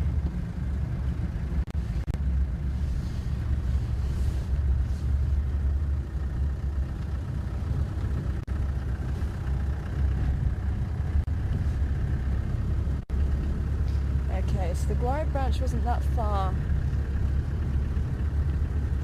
But that is very thick stuff.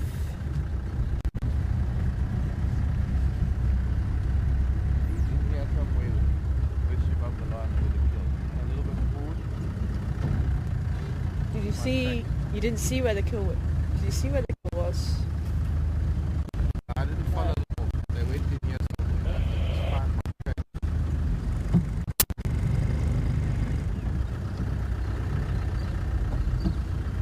Here. Yes. Somewhere down in there, possibly. Could be.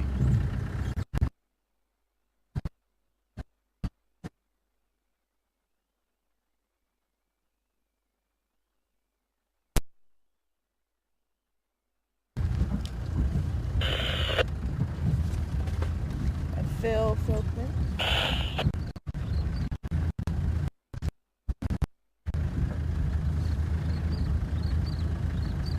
Phil Filkman.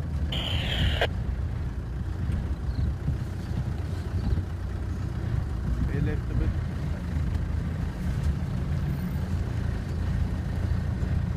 Sorry, Nick, go ahead.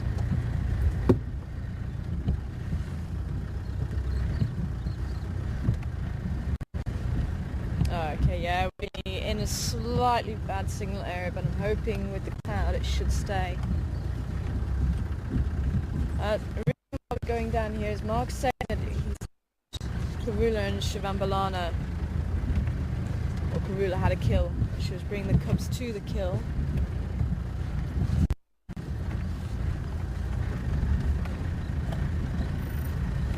So this area is pretty hard.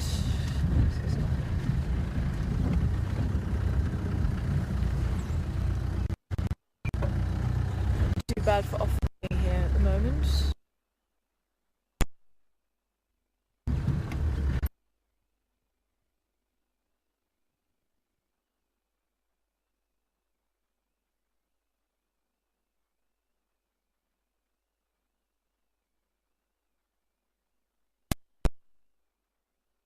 What, Never straight mind. down? Never mind. But brought her in a straight line down here towards that knobthorn. Towards that knobthorn. Okay.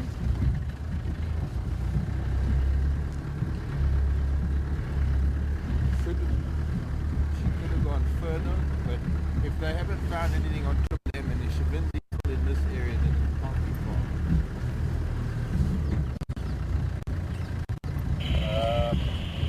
Start back here, the Uber 114.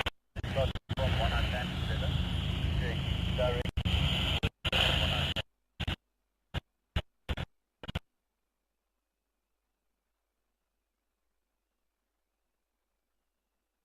Here, because apparently there is another leopard crossing the road. Sounds possibly like it could be. Where is that? Copy that. Thanks, Phil. Did you say you're following or not?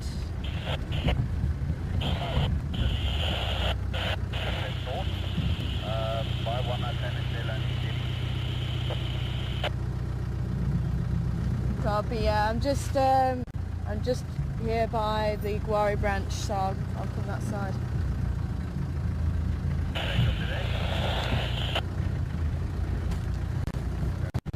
But where's the other one? Same place.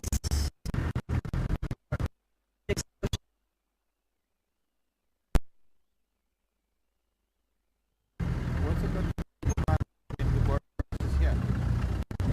No, yeah, males crossing. Shavinzi first crossed.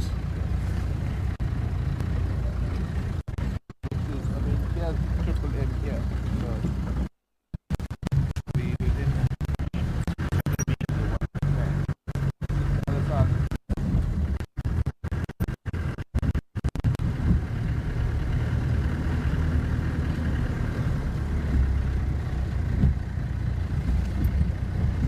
If he's on the road, let's see if we have any luck following him instead.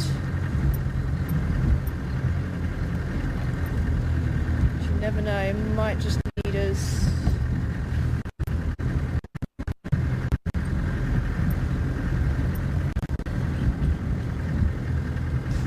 Sorry, tree.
bit longer, and then you can rain to your heart's content.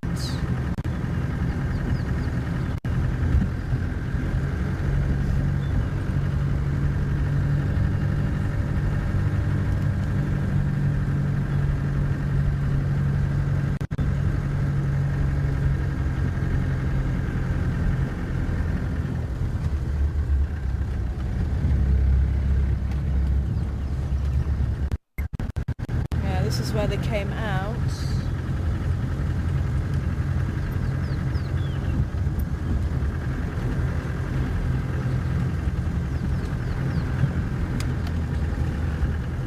Phil, come in.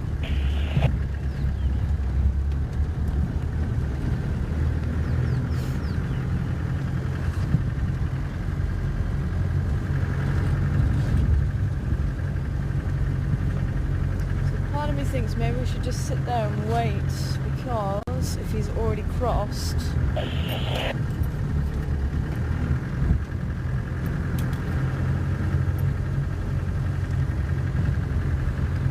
Phil, come in.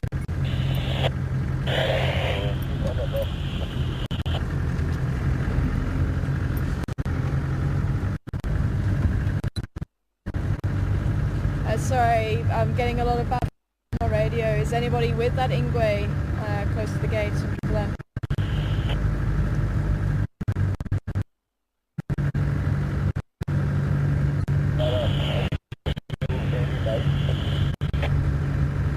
Yeah, I didn't copy either.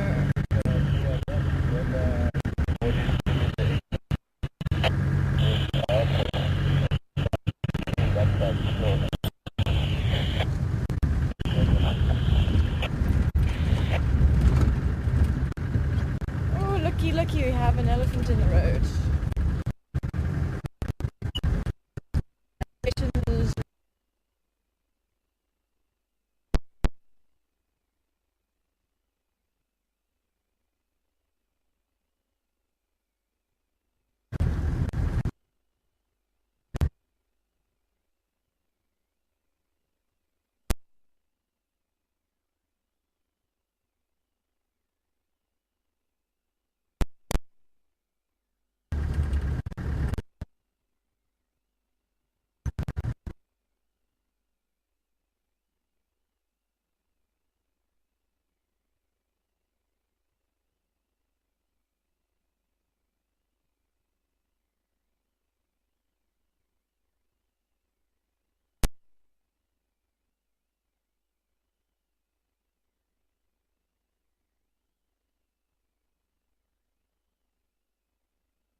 Few minutes about it.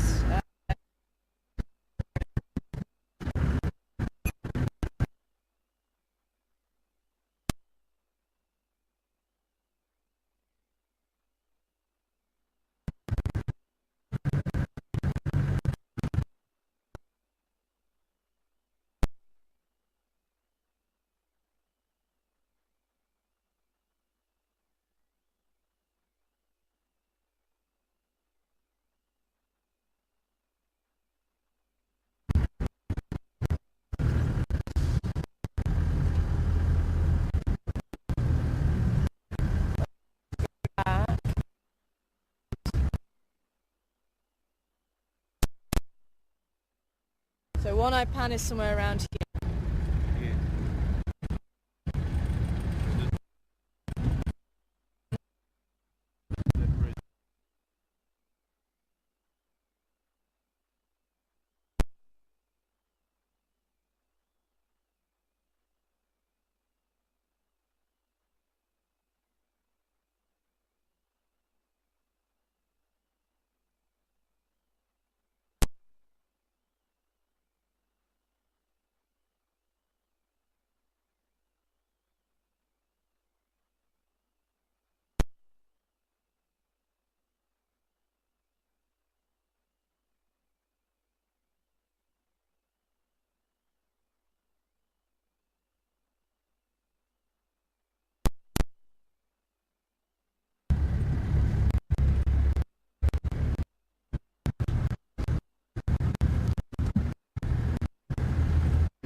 Anybody can copy one my daughter and Glove north towards Simpson from Voyager Access.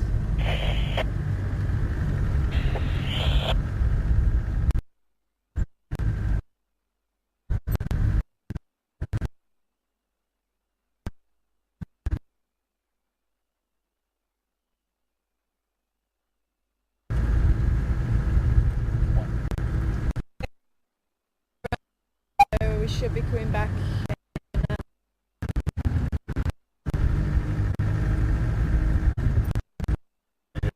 Visual audio is still there. Is it blinking on and off? Yeah. We just need to turn the camera off. I can't hear you. Just need to turn the camera off. Off the camera.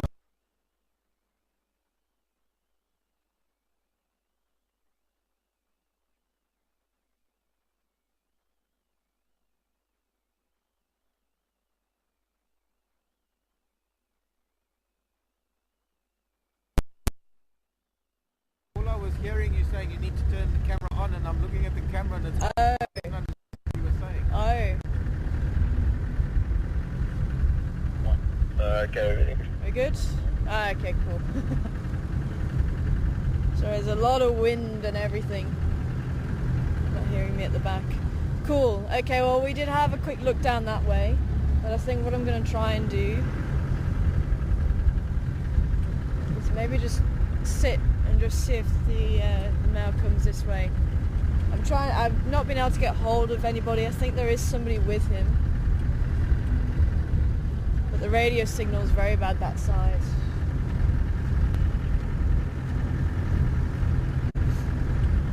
Try again. Which station with the Ingwe?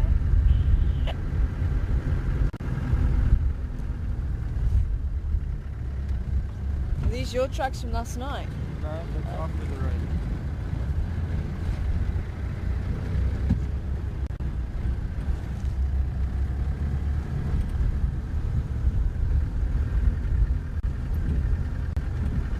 See, I'm just wondering if Shavinzi went to lie down in there. So this is where they came out. He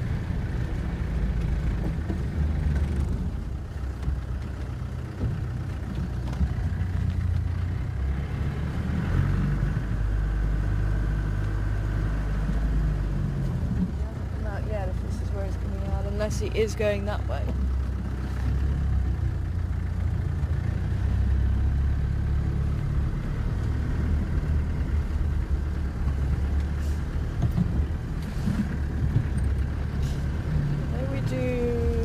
He's just having a scratch around in there just now.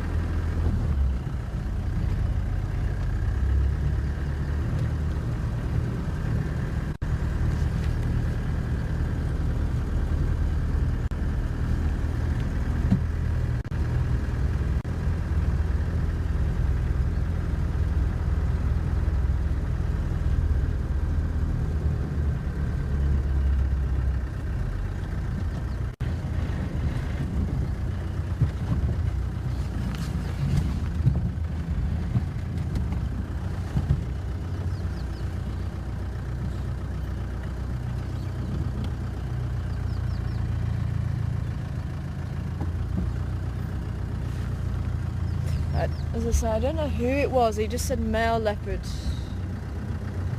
If he came from the same place, it could be someone completely different.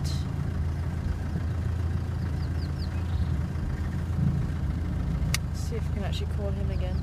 3. Phil, come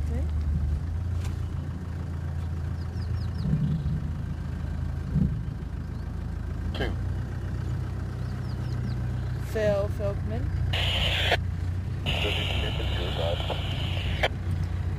Lutu. I was just trying to find out from Phil which Madura he thought it was. Landing on the flat. Lutu.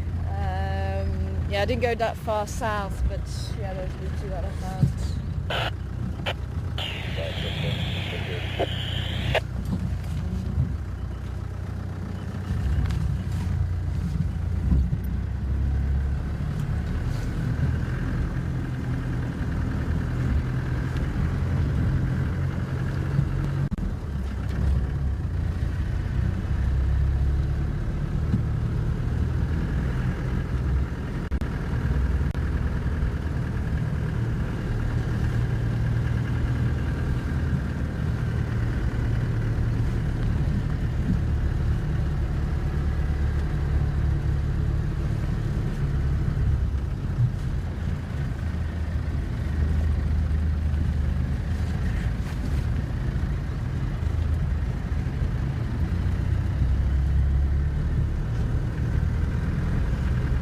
Let's just see. You never know, it might... He went through the tree. We might be lucky. We have seen them in this area a number of times.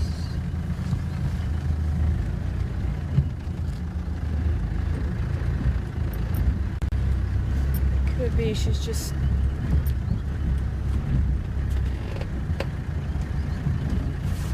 found somewhere to sit,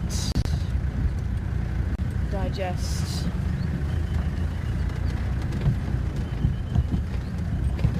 Oops.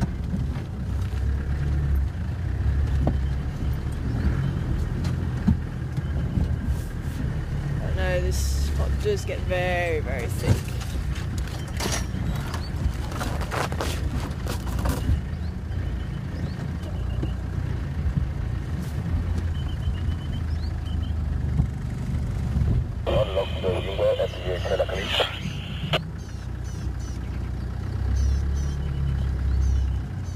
I'm not with the Ingwe, but I'm in the area where the Ingwe was left.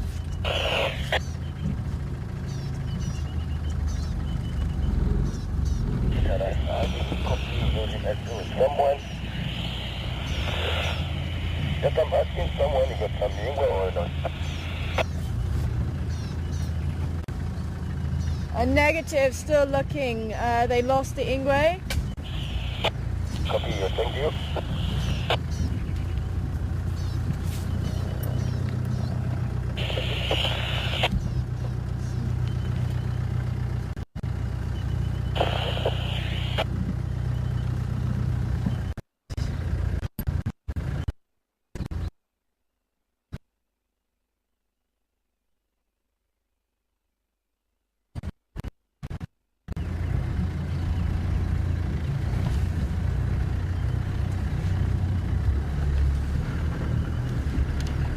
Otherwise, we might have to wait until this afternoon and just see if they'll pop out again.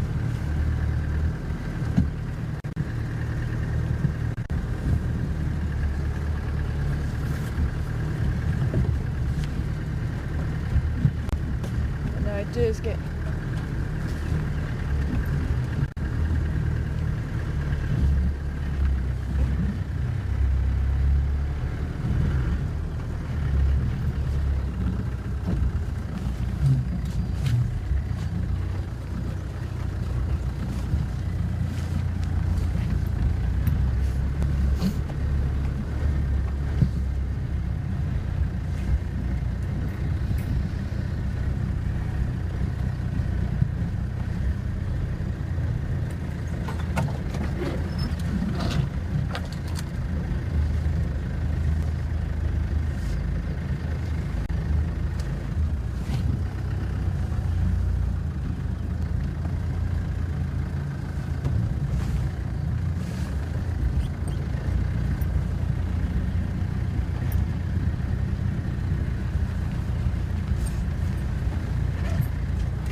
Kitty, kitty, kitty, where are you?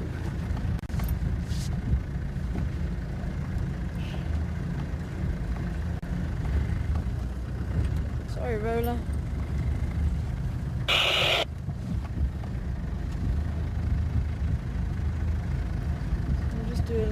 small lap around here.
Okay. Where's the try? Where's the try?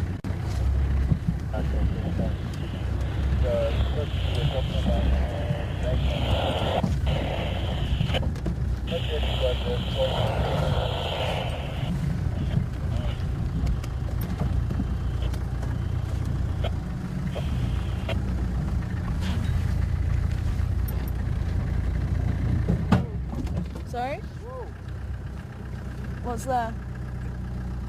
Tree. The root. Oh, okay. I can't see it. How big? If I pull forward and around, will I be able to get around it? Big push over concrete. So, might be swing again. Yeah. Ah, okay. See that.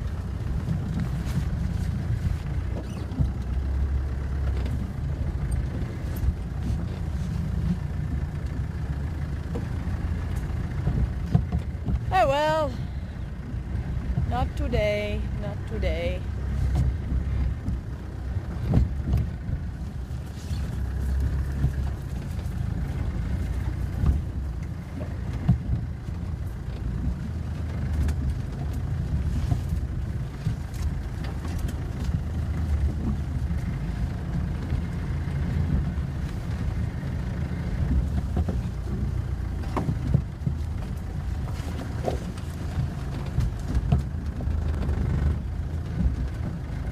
So I'm kind of hoping that male was Shivambalana, and I'm kind of hoping that he will pop out around here.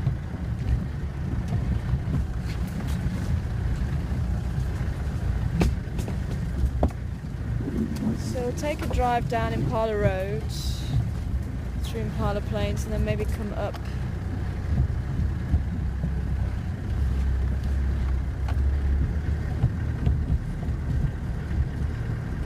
Unfortunately, you lost picture just as we found a big male elephant heading north.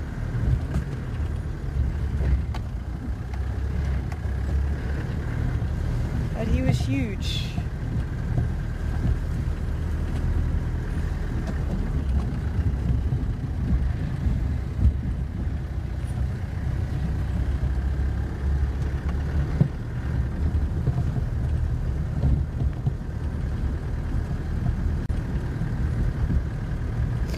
Seem to like this area, so as I say, we'll just have to keep an ear to the ground. Someone might see them on the road later on.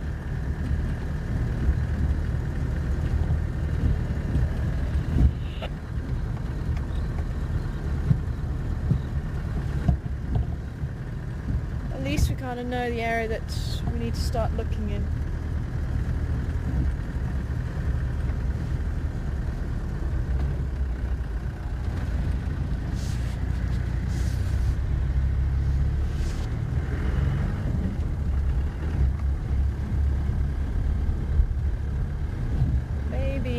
Time wheel.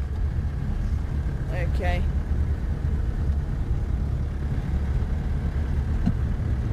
Be nice to scratch around down towards that Nobthorn again, but it could be she's gone even further south. It could be somewhere close by here. But I think maybe let's go and see if we can see Induna.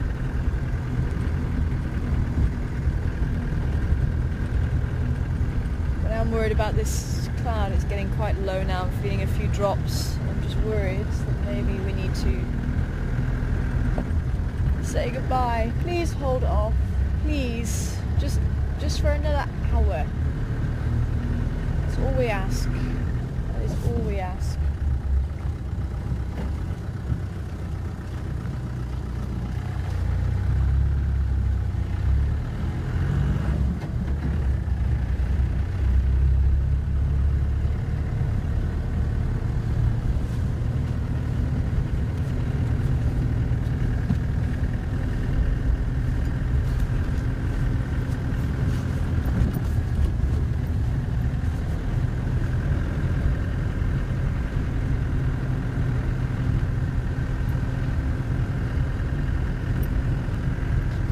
Brighter over there.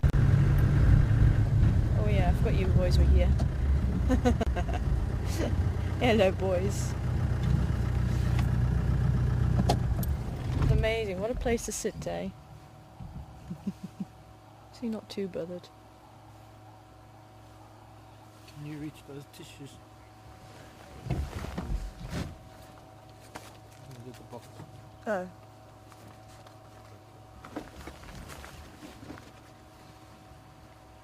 Yeah, we're just going to give that a quick wipe now. Wipe your eyes.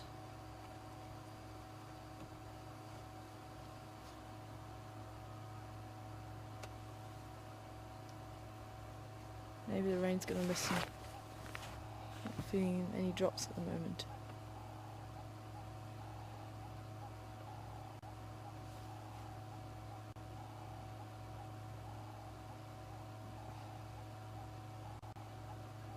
He must have been rubbing his head against the inner bark of a tree, that's why it's all red.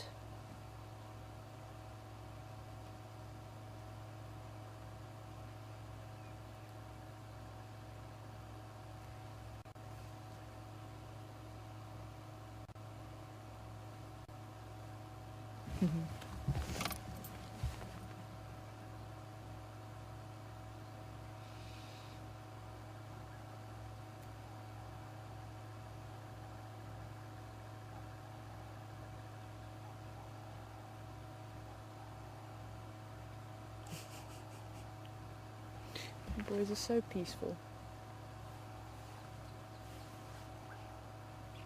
Hard to imagine that they're incredibly dangerous. Especially when you see them sitting like this. Wanting to doze off.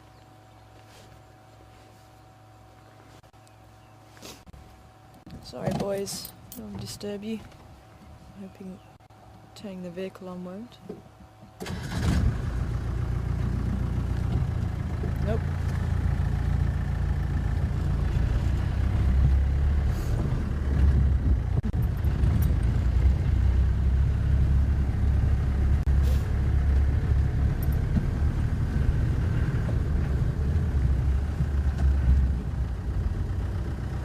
Let's try this road, you never know.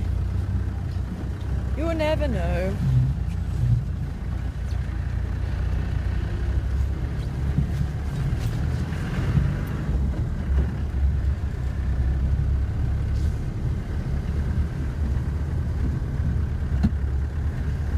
Just a little bit far, but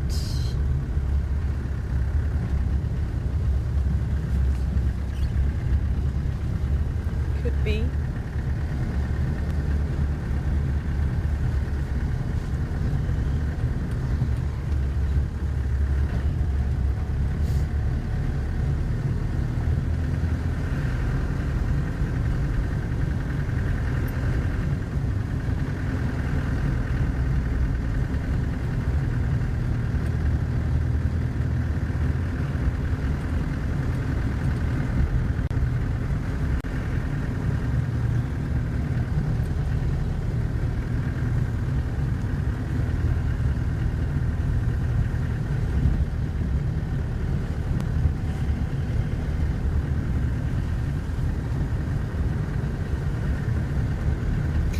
even if we did take or didn't take the detour, I don't know if we would have caught up with her, because he said he was already heading in a thick bush.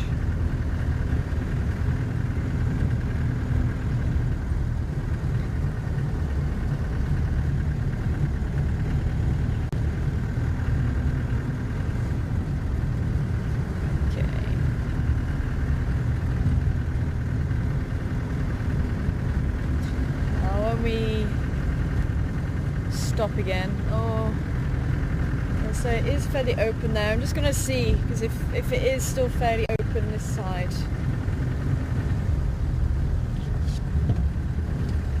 we may have to say goodbye.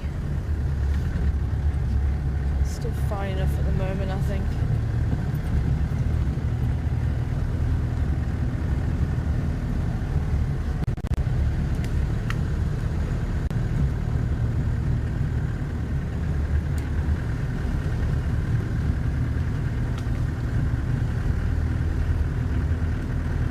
See, look, I can see sun.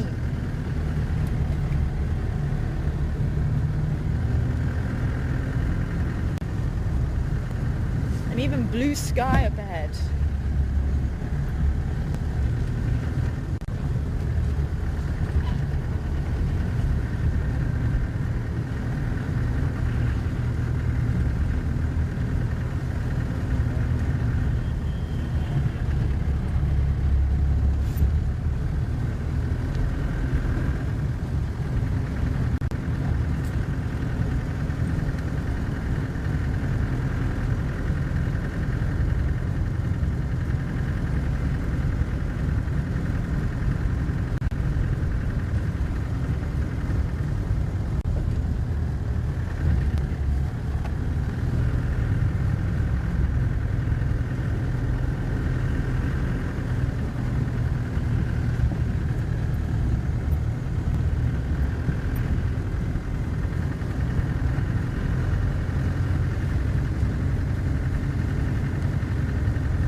This kind of weather, it is possible to find things like honey badgers out and about, aardvark, porcupine sometimes. It doesn't happen very often, but sometimes you can be lucky enough. It's overcast.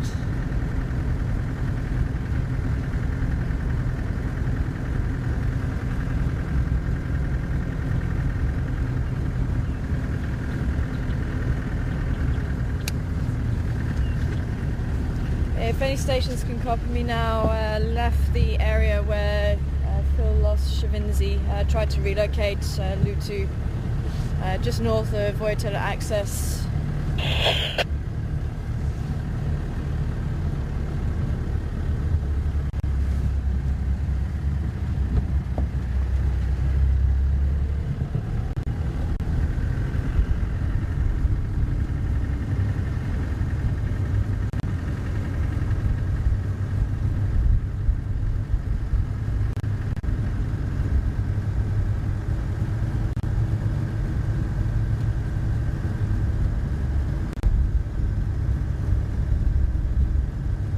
Listen to me for now. For how long, I don't know. I'm actually not feeling any more drops as yet. Well, we can skirt around it.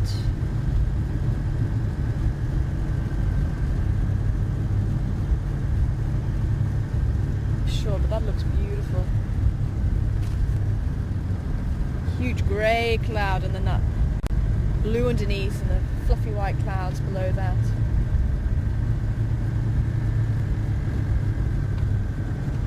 It's actually quite refreshing. Having a few splatters. I say my hands feel very sticky.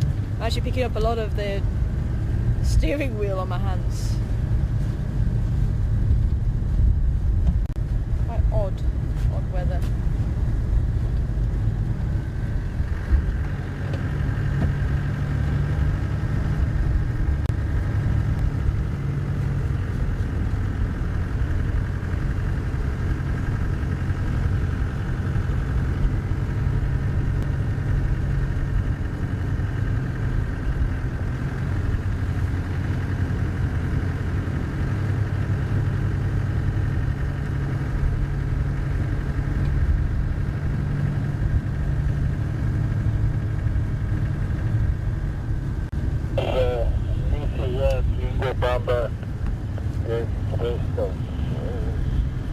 What happens when you just get out of bed?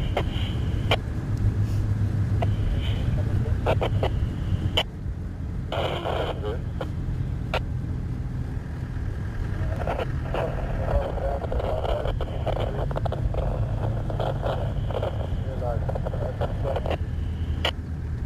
Copy, man. Is he still around there, Ben? Thanks, man.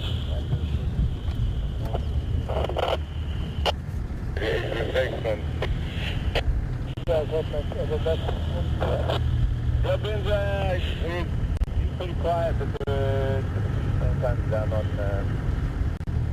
the plain area, but that's about it. Oh, cool, man. Station with Nduna. Can I join you?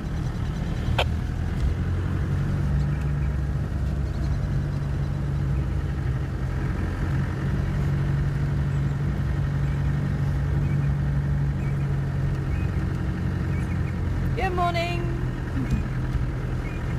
Hello, how are you? How are you? On the other side? Oh, okay. Hi. Oh, not too much here. There's a few Duggar Boy buffalo down on Zoe's Road. We tried to, apparently a guy from Arathusa was following Shavinzi up onto Voyatella Access Road, but he lost her, and by the time we got there she'd gone. Karula's cubs, yeah. So she went over the road. There's actually a guarro branch in the road. I did have a look around there, but couldn't find anything. Oh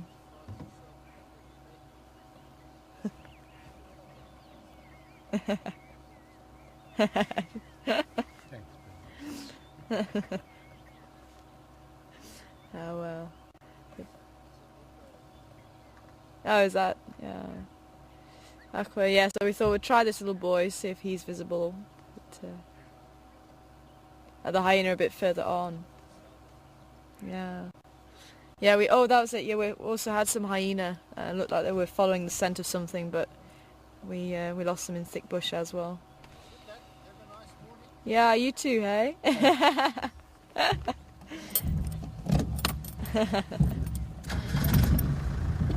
Awesome.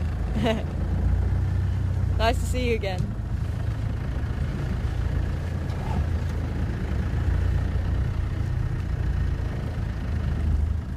So he's sleeping the other side of the tree.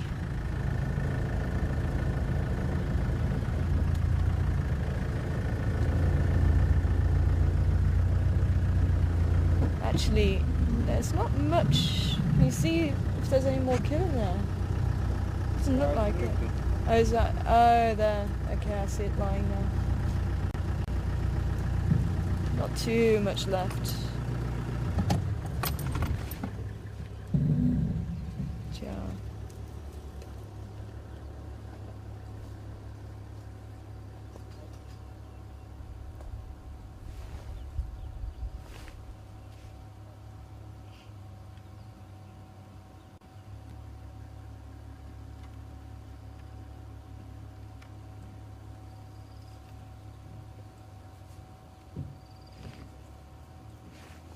I wonder if he did move.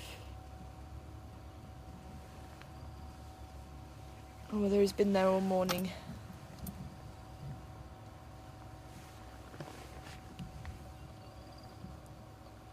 Another one of Karula's cubs, an older one, 3 years old, still using his mother's territory, and really starting to become quite successful in his own right.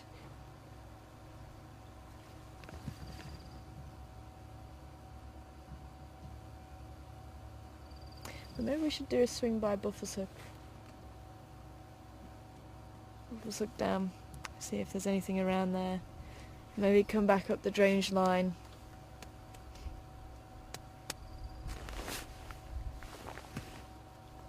Or we could head down towards...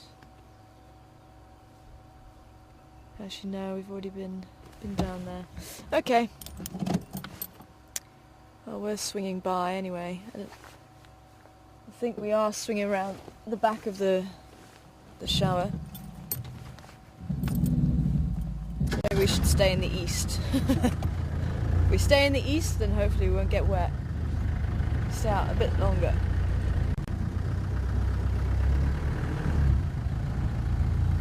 Just make sure that we can't see him from here.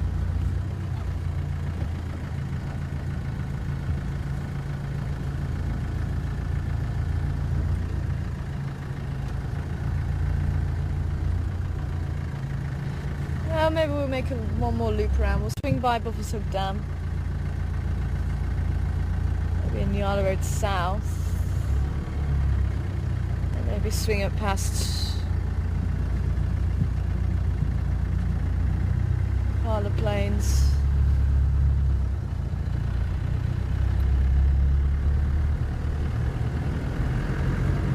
See if we have any luck with Ellie's.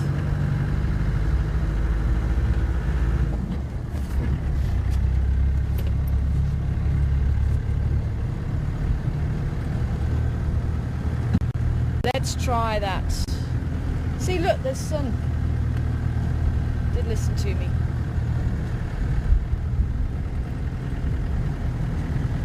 I have the power.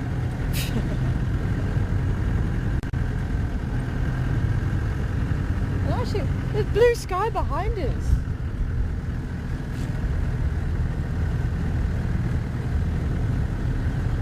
Very odd. Must be moving very quickly.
Doing? You having much luck? No, really. Sometimes, but further down in one of the sides. Yeah, no, I heard. Not too much. Nothing around. You guys do anything? Duggar Boys on Zoe's. There was one with daughter heading from Void Taylor Access towards Sydney's, but we lost him. You must. Good. Yeah, we tried to catch up with those Ingwe. We had to scratch around where Phil lost her in thick bush. I think Mark says that he saw, you saw Bruno and Shavinzi and Shivambalana last night. We did have a scratch around there, just down towards the open area and Void Taylor Access. Yeah, but we went down towards the Knobthorne, which, didn't see anything too much, but didn't have a really good scratch around there. Take it now. Yeah, yeah, so... For 8 in the morning. Okay, I'm Yeah. gonna try to switch around again. See if it's more lucky. Yeah, we're going to go Buffalo's Hook, and I might just swing around, it depends on how much time I've got, but maybe around Impala Plains and up that road again, just see if they do pop out. Oh, okay. So, Thank you very much. yeah, Okay. no worries. Enjoy, guys. Alrighty, Be you alright. too. Bye, have a Bye, nice bye. day.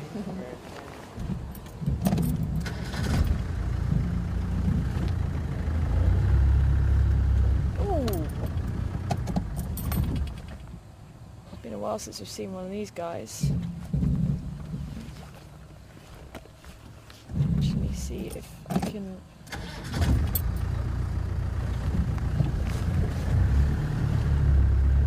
I don't particularly want to go and pick him up and disturb him. Are we able to get him there, or is it a little bit too close?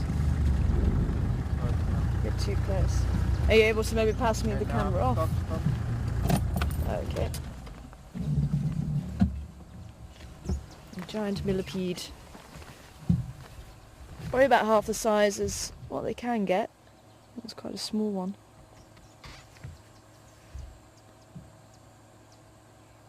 Andre, you seeing the shadows on the legs? Yeah. Nice. The sun just behind it. Of course, with the rains, it does bring them out. Shongolola. Yeah,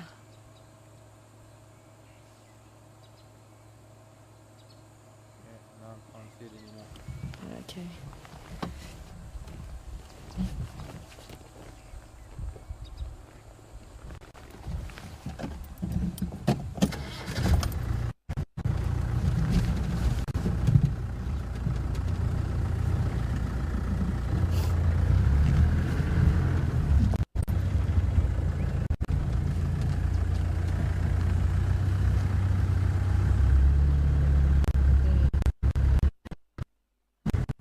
Not very palatable though, not much eats it. It does have cyanide in its body. Scorpions will eat it, as do civets. And the rough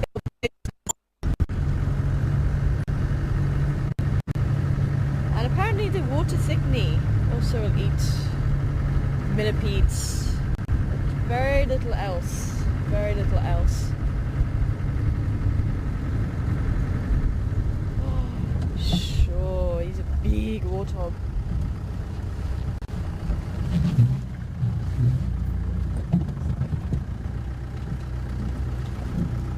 We're gonna get him through there. Let's try and get him. Comes into that open spot there.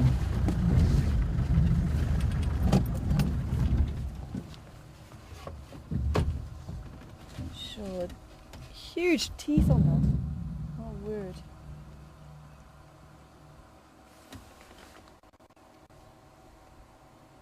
This looks like the size of George. I haven't seen or heard anything from George. Don't know how he's doing. Can't see anything.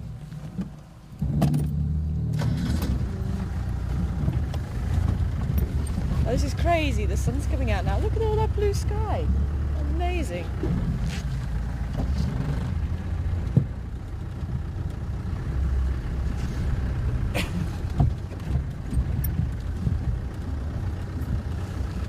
Should hopefully come out from behind the tree. Looks like George might have been attacked by a cat a few weeks ago. Oh look! There's an oxpecker riding on the back of the warthog.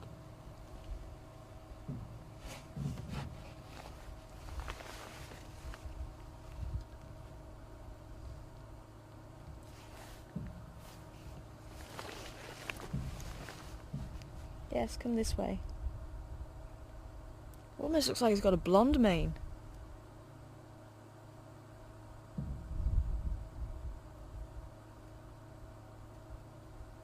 But they're quite resilient animals, and the way he was healing, I'm sure he's going to be okay. I think we just haven't seen him. But if he has got a secondary infection, that could cause problems. But apparently he was feeding. He was seen down towards the dam. He was feeding. I think he was utilising the lodge for safety. He probably does. But he was going to carry on this way. Come this way.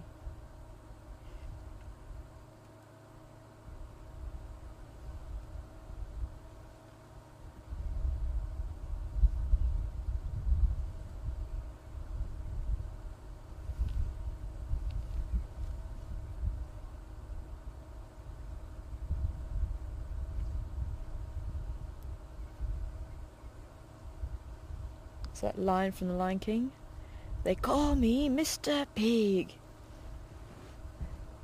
And this one really, you wouldn't want to mess with this one. Not at all.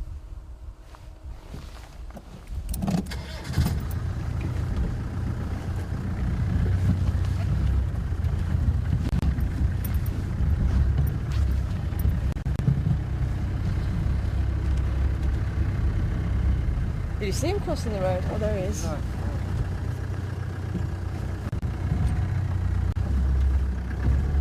Small longhorn and a small blue beat on my hand at the same time. I was slightly distracted. Oh.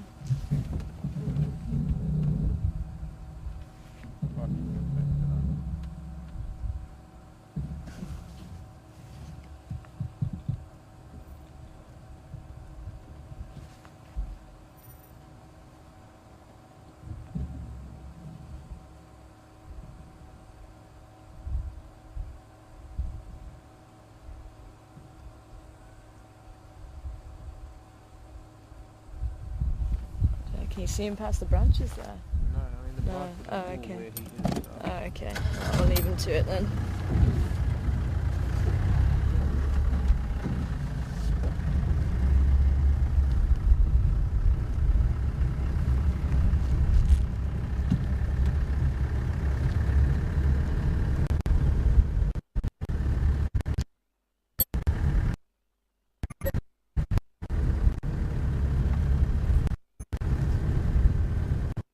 Just heard another black cuckoo.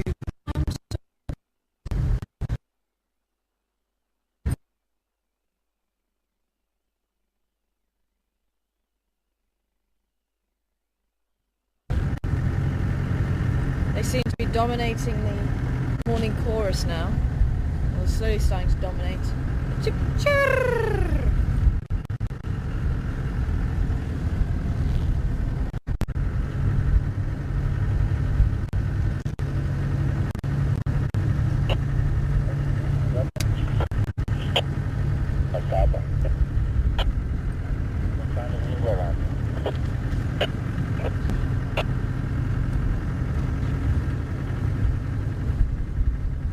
I think Andrew's also gone to look in that area. Let's say it's weighing it up with all the rain that was falling there. I thought, well, we'll leave the area and go and have a look for Induna.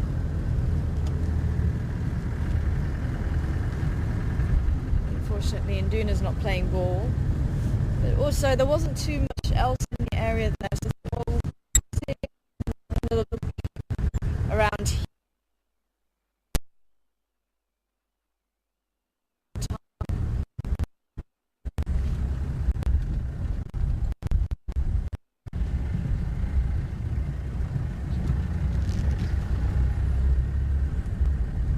See, look, beautiful blue sky now.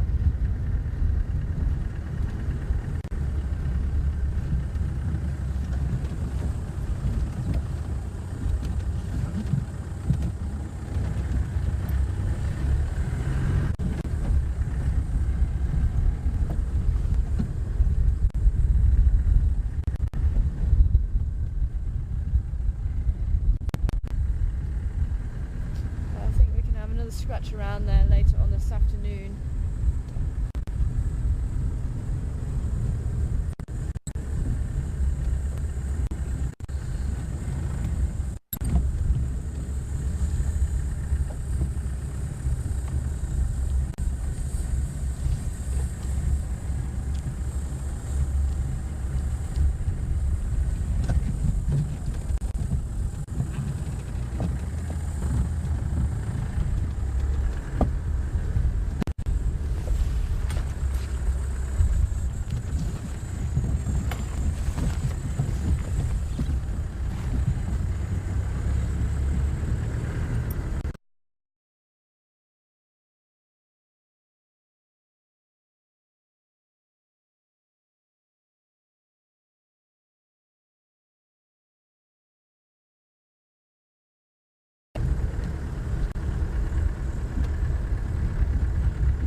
hippo.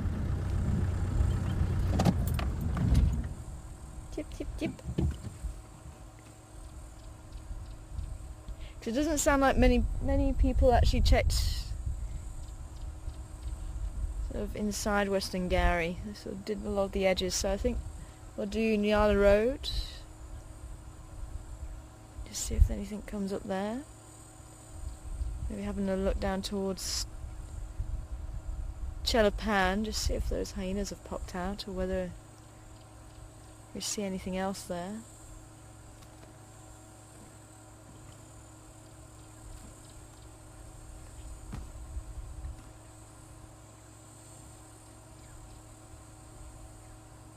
Hi, Bill in California. Good morning to you. There's a beautiful silver sheen to the water here at Buffalo's Hook Dam.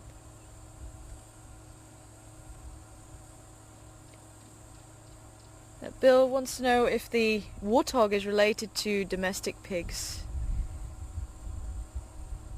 And they are. They're not closely related. I think they are a different genus, but they fall under the order Suiformes. That's the pigs. So that's the giant hogs, the river hogs, pigs, warthogs, bush pigs.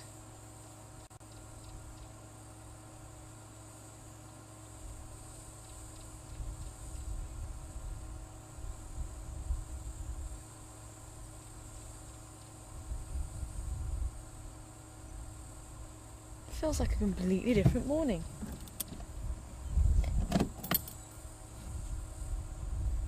Not too much else around that. See if we can do some more birding.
That's what I was meant to tell you as well.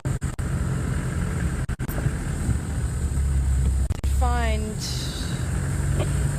Well, actually it was yesterday that it came to me. Hello, Standing Road. Junction Angus Drive.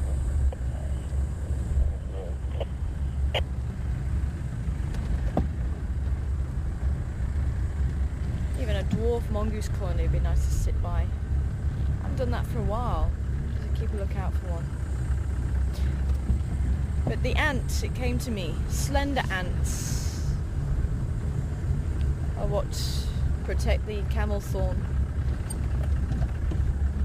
And they use the thorns on the camel thorn for protection. And they actually inject a protein and it swells. That's what makes the thorns extremely thick at the base. And the slender ants, if the tree comes under attack from browsers, will actually go out and sting the animals either around the nose or around the mouth and actually protect the tree from being eaten.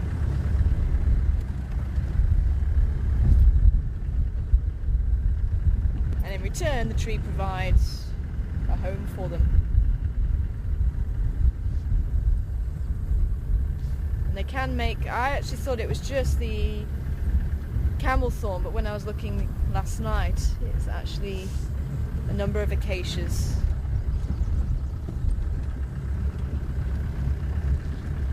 That they can live in.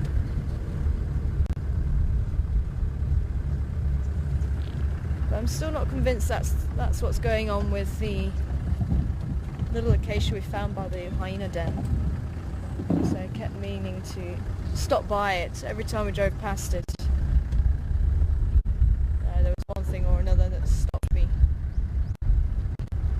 But I couldn't find any like little holes or anything like that at the base. Some of them split.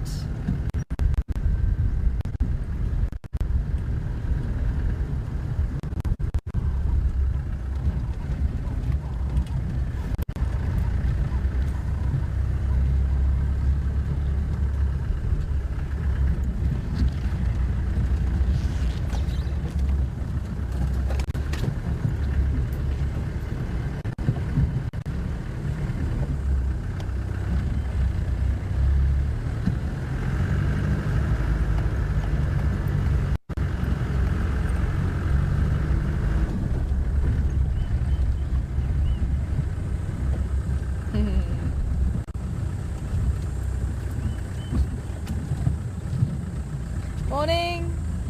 Good, how are you? How are you? Nice to see you. Hello, Elvis. Sorry, we had very bad radio communication. So, oh well, not to worry. Oh, is it? Oh, you couldn't find it either? No, as I say, it was such bad radio communication there, and I'm trying to call, eh? Oh well. But, yeah. Hello, how you doing? Nice to meet you. So, otherwise, have you been having a nice game drive? Yeah. Oh, okay. Yeah. But, Ja, I wish you Rambalana. yeah. Okay. Oh, you saw the cheetah. Nice. Yeah, I heard about them. Unfortunately, we can't get there, so.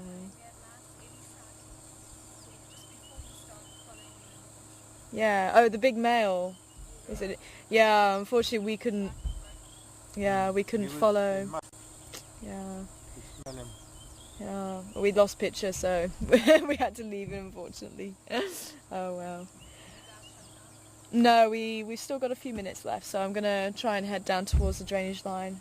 Maybe see if there's anything else. Because I want to spend a bit more time there, but there wasn't too much else around there, so it's. Oh well, we can have a look this side instead. Follow the sun. Cool. Well, I'll have to make a plan to come and see you. Yeah. Definitely. Alrighty. Speak to you next Friday. Take care.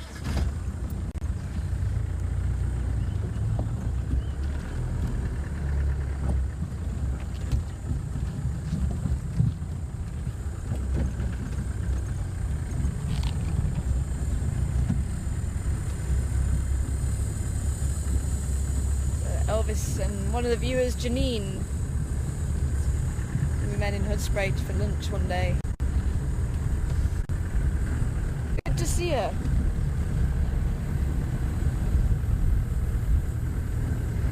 And apparently they were behind us as well, also looking, so they didn't get a chance to see.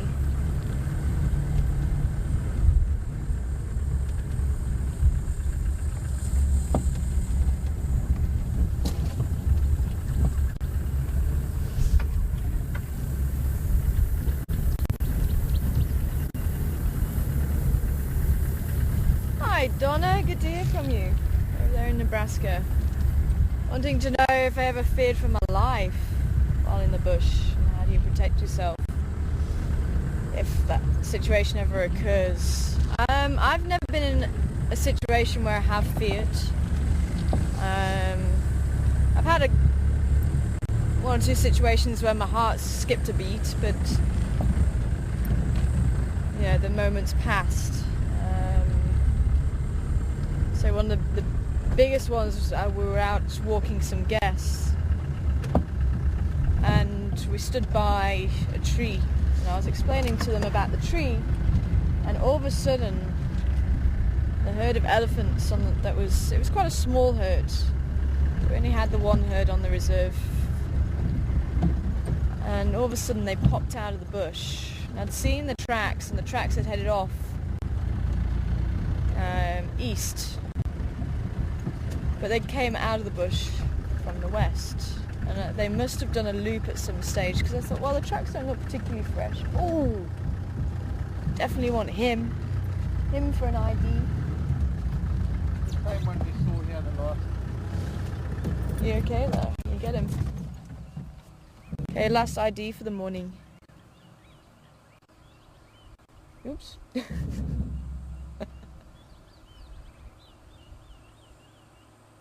And actually a really nice one as well. You can see the markings where it gets its name from. Dome-shaped shell. Whereas the other species tends to be quite flattened. Nice. As elusive as its namesakes today.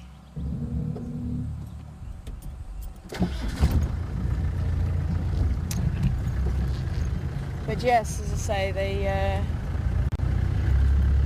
they popped out the bush, and as I say, they must have done a loop around over the few hours.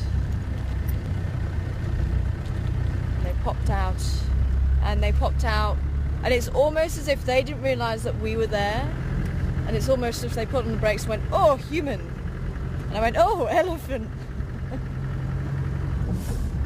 And say they were so quiet, because I mean we were stood and we weren't talking loud, but there was nothing to really give me any indication that they were there.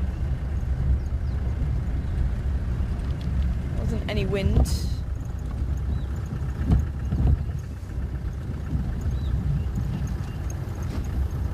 So my heart definitely skipped a beat then, but having said that, I didn't feel threatened. She wasn't threatening in any way. It literally was. You know, she put on the brakes, and she got a bit of a start and went, oh, sure, okay, what do I do now? And it literally was, you know, I could see the thought process. I mean, I managed to, well, one guest didn't move. The other guest moved as soon as I said, okay, start walking. So once she stopped, I knew there wasn't a problem. My backup guide actually started taking the guests away while I stood there and just made sure she wasn't going to do anything. But as I say, she was just kind of watching. Her ears were out, obviously, just to make herself look bigger, more imposing, but there was no malice. I didn't feel threatened by her at all, and it's a difficult thing to really explain unless you've been in a situation with animals. But I have had a situation where a giraffe has sort of come for me, and I knew he was coming for me, and if I'd stood there he would have kicked me. And there was just a different look in his eye. That's the most vivid thing I can remember, was the look in his eye. And I didn't feel anything from that elephant that said that she was going to come and charge at us. As I say, it really was just one of those moments that I think, you know, both of us just didn't realise the other one was there until we were on top of each other. And she stood there, and as I say, the guests went, and then I just sort of backed off slowly, and she did the same. She turned around and went on with her day as well. Quite amazing. But as I say, I wouldn't have said that felt life-threatening, but it could have been. I mean, we were in that situation. Had she have decided to charge, that would have been a very different story. Then I would have felt very threatened.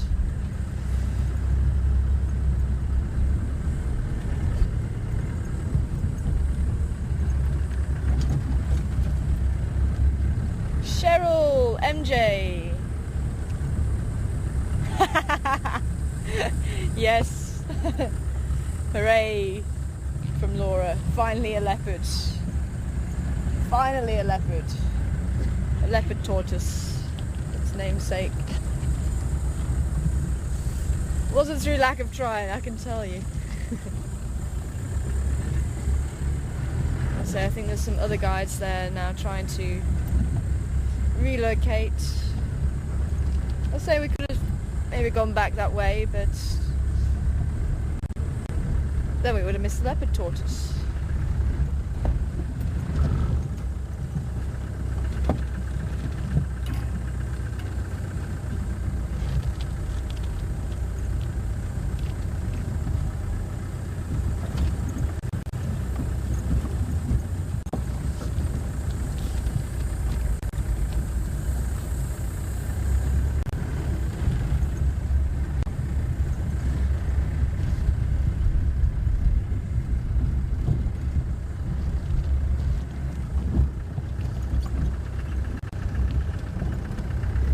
Hoping that hoopoes would actually settle so we could see them.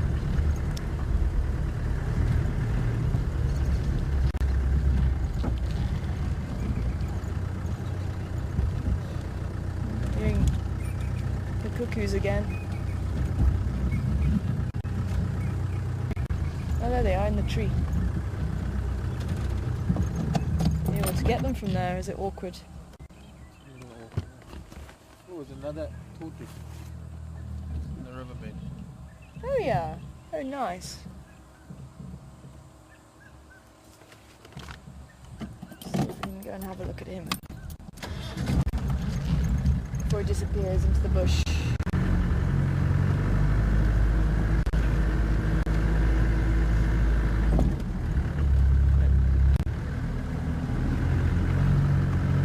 Smaller than the one we've just seen, that same species.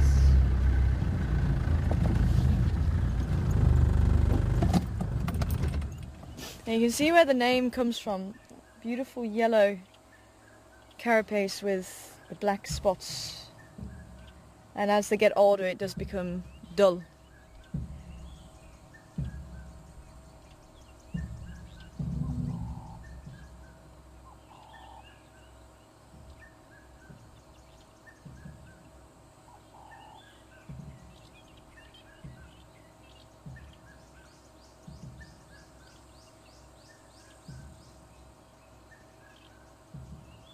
So nice to see them out and about though. I say this is perfect for them. Perfect weather. Nice and warm. With a few sunny spots.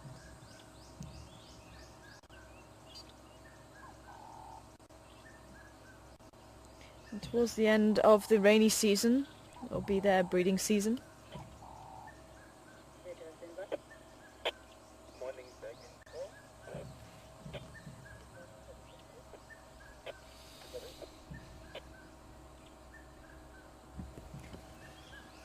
Red-chested cuckoo singing its heart out.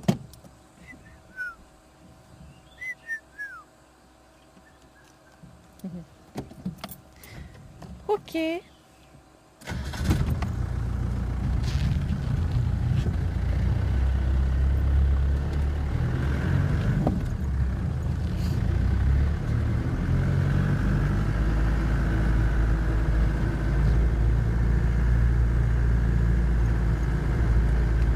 Pop out the other side of the riverbed.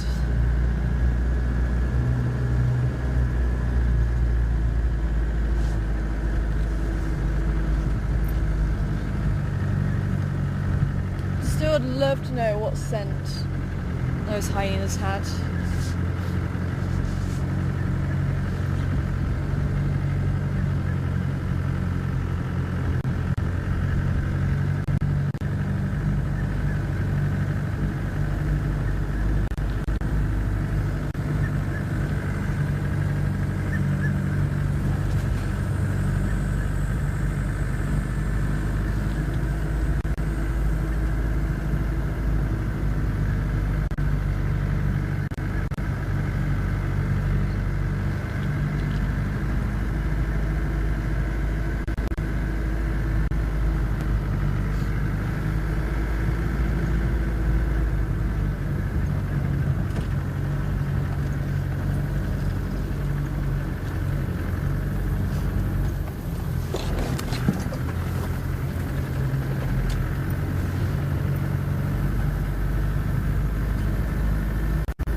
gonna have to say goodbye.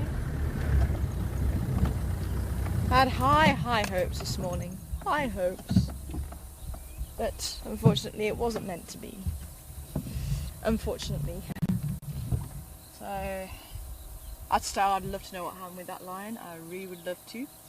He either threw his voice or he was not really there. He was invisible. Or he flew.